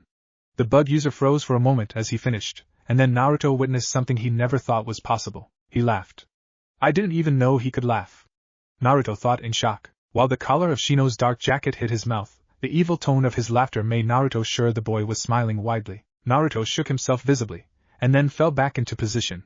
He spared a quick look at Sasuke, who was acting as a kunai thrower at the moment, and nodded at Shino. Shino raised both arms towards Naruto, but instead of a kunai there was a large dark mass of bugs flying out towards him. He waited until the bugs were almost upon him, and then made a hand sign, smirking the entire time. He felt the jutsu take hold just as the bugs obscured his vision, and was suddenly staring at Sasuke's partner. He quickly looked towards the area he'd been with Shino moments before and saw Sasuke, eyes wide in shock, appear in his place. The Kikai bugs that had been about to cover Naruto instead coated Sasuke from head to toe until the black-haired boy was completely obscured. There was a moment of absolute silence and shock, and then Sasuke began to scream. Get them off, get them off, get them off! He yelled, panicking and spinning around in an attempt to dislodge the swarming insects. Naruto watched as Shino waited for a few seconds to get the maximum enjoyment out of the scene, and then the bug user began to pull the swarm back towards his body and off of the Uchiha. Sasuke, seeing the entire swarm congealing in one place, immediately began to make hand signs, his face murderous. He took a deep breath, aimed his face towards the swarm and exhaled a head-sized fireball towards the black cloud. Naruto had a split-second realization as soon as the fireball came into existence, as he noticed that the swarm was directly between Sasuke and Shino, placing his friend in the direct path of the oncoming fire jutsu. Acting on instinct, he made a quick hand sign and felt the pull of the Kawarimi take hold, switching him with Shino as the fireball roared through the cloud of bugs and continued onwards. Naruto had only moments before the fireball would be on him, and a quick glance told him that dodging would not get him far enough away to avoid injury. He squared his shoulders as he faced the Inferno arm extended, focusing all of the chakra he could into his hand. A single chain quickly extended from his palm, sprouting successively longer side chains from each link until the entire length looked akin to a drill. He could almost feel the chain as it hit the fire jutsu and split it in half, and as soon as he saw the two halves begin to travel away from each other he dissolved the chain, hoping no one had seen him use his Kekkei Genkai. Naruto took a moment to collect himself, absently noting that Shino looked unharmed but slightly dazed, and turned to Sasuke. The boy's chest was heaving as he bent over, trying to recover from both the unexpected Kawarimi and the fire jutsu, and he didn't look up as Naruto stalked over to him. He grabbed Sasuke by the collar of his shirt, and pulled him up face to face. Are you insane? Naruto shouted angrily at the other boy, his face red. You could have killed someone with that fireball, what were you thinking? Sasuke looked shocked for a moment as he stared at Naruto before his mind kicked back into full gear, and he roughly shoved the other boy away from him. Never lay hands on me, dope. Someone like you doesn't deserve the privilege. His voice was condescending, and Naruto felt his anger grow at the casual dismissal. He could hear Sasuke's fan club in the background yelling at him for laying hands on the Uchiha, but he ignored them as he focused on the boy. Trust me, the last thing I want to do is be anywhere near you, Uchiha, but your stupidity nearly got Shino killed. Do you have any idea how close you came to hitting him? Naruto repeated, somewhat amazed at the level of arrogance the dark-haired boy was showing. He shouldn't have put his disgusting bugs near me if he didn't want to get burned, Sasuke stated, looking quickly at Shino. Naruto noticed his lip curl with disgust as he looked at the bug user, and his self-control snapped. He brought his fist back to swing at Sasuke, only to feel another hand gripping his arm. A quick glance showed him a frowning Iruka looking from Sasuke to Naruto, and he let his arm fall limp. Iruka let go of his arm, but turned to glare at both of them. Naruto, no fighting in class, he said, causing Sasuke to smirk before he turned to the other boy. And Sasuke, the next time you use an elemental combat jutsu in my class I'll kick you out. Naruto was right, you could have killed someone over a small prank, Iruka rebuked, his face angry.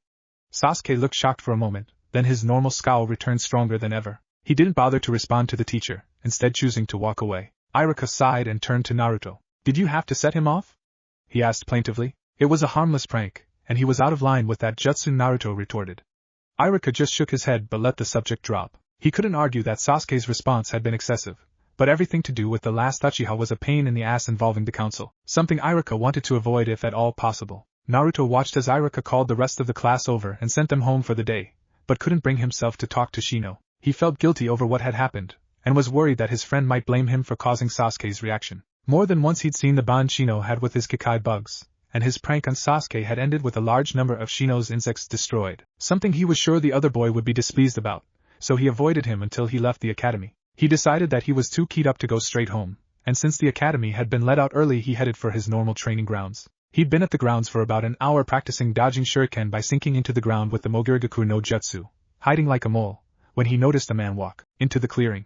He quickly cancelled the clone he was practicing with, and turned to the stranger, as he walked over. Naruto felt a wave of dread pass over him as he saw a man that looked like an older version of Shino, from what little he could see that wasn't covered up, walking towards him. They're probably here because of what happened with Sasuke, he thought pensively. He'd been sure Shino was unhappy with him for getting the colony roasted, but didn't think it would cause enough trouble to involve the clan head. He quickly stood up straight and bowed as the man came closer, thankful for the tips that Hitomi had given him about etiquette during some of their lunch excursions. "Hello, Abirame-sama," he said respectfully. The older man stopped several feet from Naruto and, much to his surprise, dipped his head into a shallow bow. "Kodama-san. My son has informed me of an altercation that occurred at the academy today between the two of you and the Uchiha heir." His voice was reminiscent of Shino's, flat and with a slight buzzing undertone. Naruto's face flushed guiltily at the blunt statement. "Yes, sir, I'm sorry.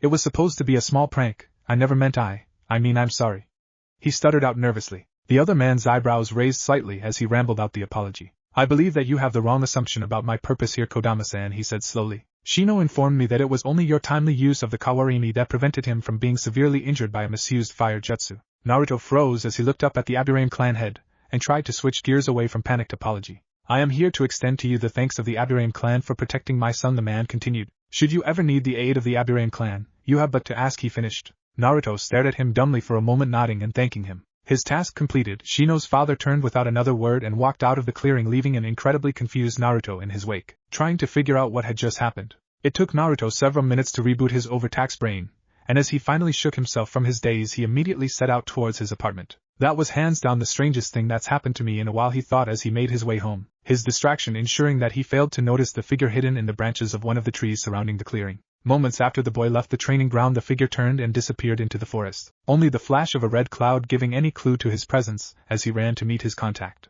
Itachi wasn't entirely sure what to make of his partner. Hoshigaki Kisame was definitely a skilled ninja, and somewhat easy to work with, but Itachi had never met anyone quite so happy. All the time. It was actually somewhat unnerving, even for the normally stoic Uchiha. They had been partnered up not long after his induction into Akatsuki, their leaders taking his massacre of the Uchiha clan as proof of Itachi's traitor status. And in that entire time Itachi had not seen the man stop smiling even once. That wouldn't be so bad if he didn't have shark teeth, Itachi mused. They were sitting outside a small food stand in a small crossroads hamlet not far from the border between the Fire and Rain countries as they waited for an informant from Konoha, dressed as traveling monks. "He's late. I wonder if we should break him, just a little. It would show the others to make their rendezvous on time," Kisame said cheerfully, his words at odds with his tone. "It wouldn't even have to hurt that much. I could just feed some of his chakra to Samahata as a warning." Itachi sighed and spoke in a resigned voice. "Kisame, that is your response to everything. If we damage our informants, we will soon find ourselves without any informants, you know this." This was their third time meeting an Akatsuki informant since Itachi had joined, and each time Kisame had found a reason to suggest that they play with them. Kisame sighed and looked at Itachi, his shark-like teeth glinting. "You always say that, Itachi. You know, if you lightened up once in a while you'd get much more enjoyment from life. Life is meant to be lived, not endured," he finished jubilantly, ignoring Itachi's deadpan look. "Oh look, the chums here," Kisame motioned with his head, and Itachi saw their informant walk into the hamlet from the front. Itachi frowned at the informant's lack of vigilance when his eyes caught a figure following the man in the distance. "Kisame, our friend seems to have been lax with his attempts at remaining covert. Would you rather take care of it or should I?" Kisame slipped quickly behind the approaching informant, and his eyes narrowed.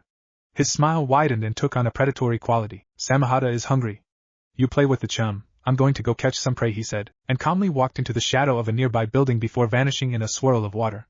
Itachi turned to the informant as he walked to the stand and stood next to him. "You're late, and you were followed," Itachi said, allowing an undercurrent of annoyance at the man's incompetence to creep into his voice. The informant jerked slightly, then turned to Itachi. "My associate is taking care of him." "Your information," Itachi said coldly, and grabbed the packet the man handed him. He leafed through it quickly, seeing the normal reports of financial activities and council politics, then stopped on a picture. He ruthlessly suppressed his shock before turning to the informant. "Who is this?" he asked. The nervously sweating informant rushed to answer. "The QB Jinchuriki, sir. I found him." Itachi noted the undercurrent of pride in the man's voice, and stared him in the eyes. He watched the informant's eyes widen as he noticed the activated sharingan, and waited a moment before he spoke again. "The identity of the QB Jinchuriki has been a mystery since its attack on Konoha. How is it that you've deduced it now?" "Did the boy use its chakra?" he asked. He had to find out quickly before he could act, and was thankful for once for Kisame's habit of playing with his food. "No, but I saw the seal on his body and sensed the chakra underlying his own. My family may not have as many clan techniques as the Inuzuka, but our sensing techniques are better. He smells like the fox, and I would swear on my life that I sensed the fox's chakra underneath the boys. He spoke quickly, as if trying to ward off Itachi's ire with the sheer speed of his speech. Itachi stared at the man for several moments, internally debating, and then came to a decision. You've done well, he said, throwing him the pouch of coins they'd agreed upon for his service. One last thing, Itachi said, causing the man to look up. He caught the informant's gaze with his sharingan, spinning quickly, and layered a genjutsu over his mind. You never saw the Kyuubi Jinchuriki. The Kyuubi Jinchuriki is not in Konoha. This boy, he held up the picture of Naruto training in a clearing, has no connection to the Kyuubi, and you will stay away from him, Itachi finished. The man blinked several times. If we have no more business? Itachi said, his eyebrow arching. The informant looked down at the pouch in his hands and shook his head quickly. Itachi turned and walked away from the stand in the direction the informant had come from, watching for Kisame's chakra with his sharingan. He found his partner almost a mile off of the road in a copse of trees. The shark man was grinning as usual, and Itachi spared a glance at the body next to him. The Konoha shinobi wasn't familiar, just someone he vaguely thought might have been part of the Sarutobi clan, but he acknowledged that there was no way to prevent the man's death. Kisame would have noticed their watcher only seconds after Itachi did, and the man's sacrifice had further cemented his position with Kisame. Anything interesting? Itachi shook his head. Just the usual reports. He didn't know he was being followed, so I let him live, Itachi said. If you're done? He inclined his head towards the body. Of course.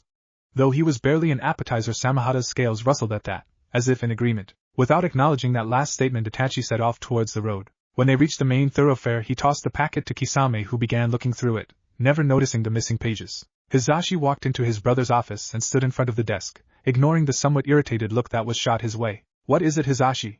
Hayashi asked. You can't keep doing this, Hayashi.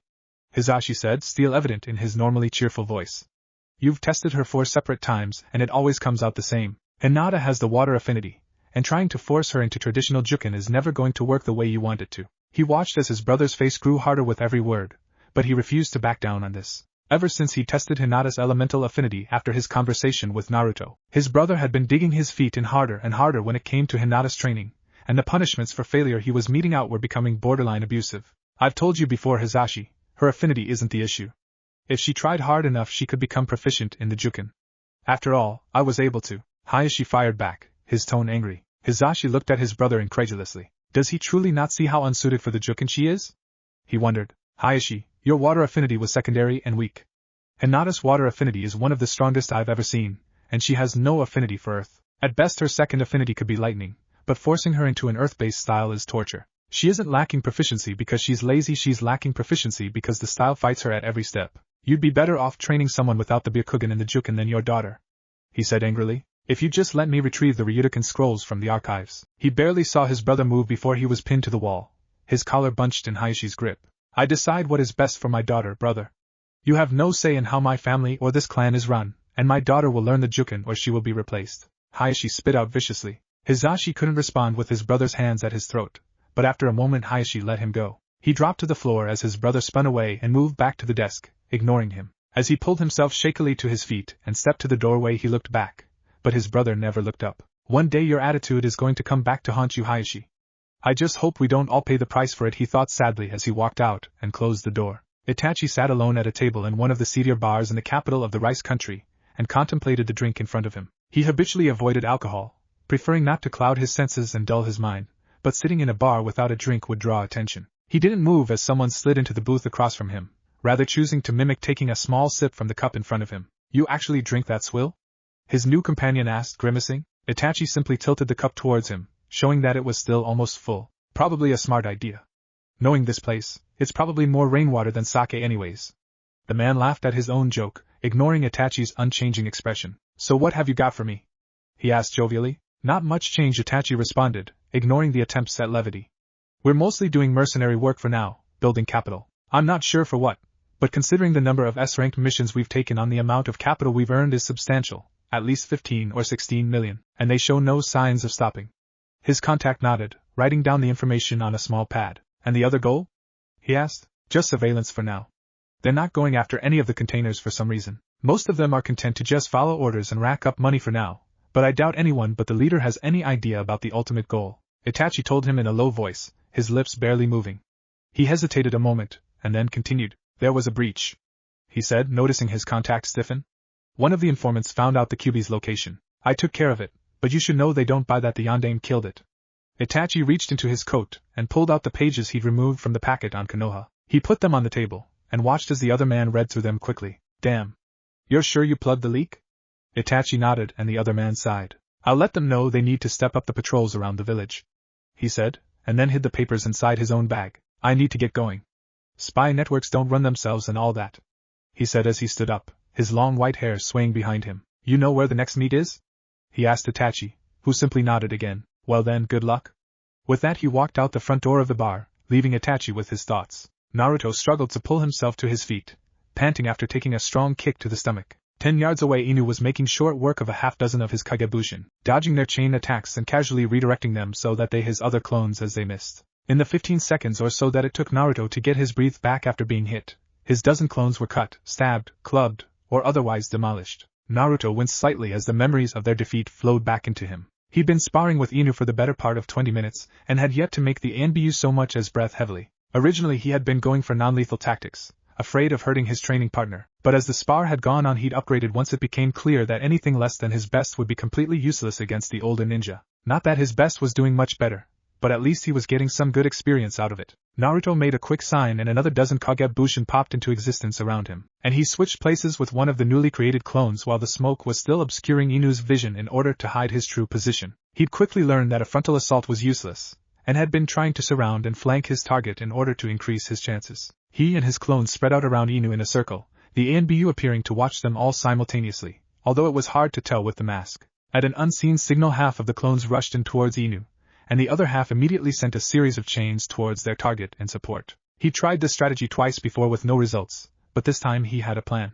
He smiled as the first clones reached Inu. Let's see how you deal with this. Kakashi casually dodged one clone's jab and ducked under an incoming chain while chopping its neck, dispelling it, and looked up to see several more chains coming towards him. He frowned slightly at the tactic, disappointed that Naruto would continue to try something that had already failed twice. It was something he'd rarely seen, as the boy was normally quick to improvise, even if some of his improvisations were downright crazy. The first wave of chains retracted as he dispelled another clone, and then shot forward for a second go, just like the other 2 times. Maybe he's having an off day? Kakashi wondered before he caught the outer ring of clones, the chain users, making a series of hand signs. Shuriken Kagebushin?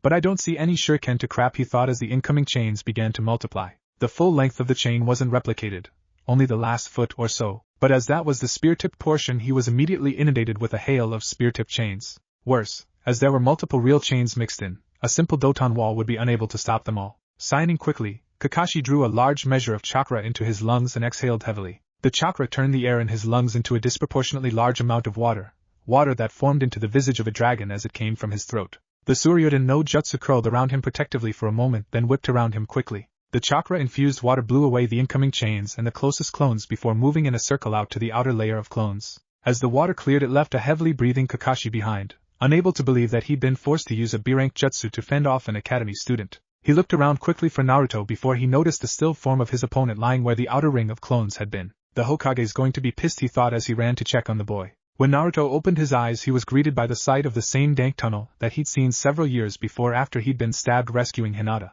He wearily pulled his body to his feet and started off down the tunnel, wondering what had happened to send him here. The last thing he remembered was trying to catch Inu off guard with his Kage Fusha technique. He was very proud of the modifications he made the Kage Shuriken, temporarily modifying his chains to mimic what he'd done to the Kyumo Shinobi, but if Inu's reaction was anything to go by, his pride was probably justified. Naruto walked up to the same bars he'd seen last time, and just like before, the giant eye opened before the rest of the Kyubi came into view. I was wondering when I would see you again, Kit, the demon rumbled. What made you think I would come back here? Naruto asked, his voice skeptical. You have a habit of pissing people off, and not always people weaker than you. I knew sooner or later you'd bite off more than you could chew, and it looks like I was right. Maybe you should look into more defensive techniques than offensive if you're going to keep standing in the line of fire of powerful jutsu. The fox chuckled as he looked at Naruto, whose face was turning red as he was reminded of Inu's response to his Kage Fusha. It's not like I stand in front of them on purpose, furball. Naruto had to jump back immediately as several giant claws gauged the ground he'd been standing on. Respect, Kit. I may be jailed in here, but you should still show your superiors the respect they deserve, the Kyubi growled out angrily. Naruto opened his mouth to argue, but closed it when he considered his situation. He was stuck inside wherever this was with the Kyubi, and he wasn't 100% sure that the seal would hold if the demon got angry enough. So am I going to end up here every time I get knocked out? Because, not that you're not interesting and all, but that would be annoying, Naruto said after a pause to look around. Plus this place is kind of a dump. For some reason the QB began laughing as he said that. This dump is your mind, Kit. It managed to get out between laughs. Naruto scowled at him. What do you mean this is my mind? There's no way my mind is this damp, Naruto said angrily. It's a representation inside your mind. If you concentrate, you can change it. The QB said. Naruto stared at it doubtfully. Try it if you don't believe me. You could make it anything you want, any place you can think of. Even that clearing you're so fond of. Naruto looked at the QB for a moment, then at the dank sewer around him. If I've gotta be here, he thought, and then pictured the clearing he'd just been in. He concentrated on the image as hard as he could, closing his eyes to block out any distractions, and only stopped when he heard the QB laughing evilly. Freedom! It shouted, and Naruto suddenly noticed that he'd failed to include the QB's prison in his new image. He looked at the giant fox fearfully, and turned to run. Before he could move more than a couple of steps, the QB threw itself forward, jaws open. Just when Naruto was sure he would end up as Fox Kibble, there was a large shimmer in the air, and the same bars that held the QB away from him in the dank tunnel flared into being between the QB and Naruto.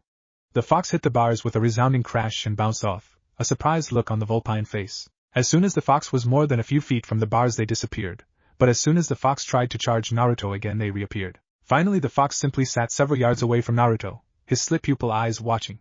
Naruto slowly pulled himself up and stared at the fox accusingly. You tricked me. The fox simply raised one eyebrow. I tried to trick you. And it's not like you can blame me. I was stuck in that dank pit for over half a decade. You'd do the same, it said in a conversational tone. It disturbed Naruto how easily the being could switch from bloodthirsty animal to calm conversationalist. I can definitely blame you. You tried to eat me. Naruto accused. You're my jailer, and your death would free me. I had a chance and I took it. The calm way the QB was talking about his death was starting to get to Naruto. Maybe I should put you back in that dank cell, Naruto said, beginning to grow angry as the adrenaline from his near-death wore off. The QB simply smiled. Maybe you should. But you're forgetting something, Kit. The smile grew impossibly wide. I brought you here. The QB blew out a huge breath, and Naruto felt a tug as he was pulled from the QB's prison. After the QB had ejected Naruto from the mindscape, it looked around at the new surroundings. Not bad, it said in a satisfied tone, and moved cautiously towards the bars that had appeared before. Without Naruto around, the bars failed to appear, and the QB moved off into the woods surrounding the clearing, eager to stretch its legs after so long in captivity. Naruto woke up coughing just in time for Inu to slap him in the face again. Wake up, kid! The NBU said, shaking him roughly. As soon as Naruto's eyes opened, the shaking stopped. Oh, thank Kami, Inu breathed, relieved. I thought you'd drown, Naruto glared at him. Maybe if you didn't try to drop a lake on me, I wouldn't have almost drowned. Inu looked sheepish, or at least as sheepish as you could behind a full-face mask. Well, best 2 out of 3. He asked, causing Naruto to groan. His entire body felt like one giant bruise, and whatever he'd done to change the fox's prison had exhausted him even more. He just shook his head at Inu and stood shakily. No thank you. I need a hot bath and some sleep, he said, and Inu grabbed his arm to steady him. Maybe next time, Inu said, laughter underlying his voice, but Naruto just snorted. It took them almost 30 minutes to cover what was normally a 15-minute walk back to the apartment block, but the bath at the end was worth it. Naruto could swear he felt his muscles unclench one by one as he sank into the hot water, and he vowed that the next time Inu sparred with him, he would find a way to get back at him for how beat up he felt. One floor above, Kakashi paused as a shiver went down his spine. What if Naruto has Crow Summon and Sharingan? And thanks for watching my video till the end. If you enjoyed this content, then do consider subscribing to my channel, and leave a like if you guys need the next part. Comment down, and thanks for watching the video, and see you guys in the next video.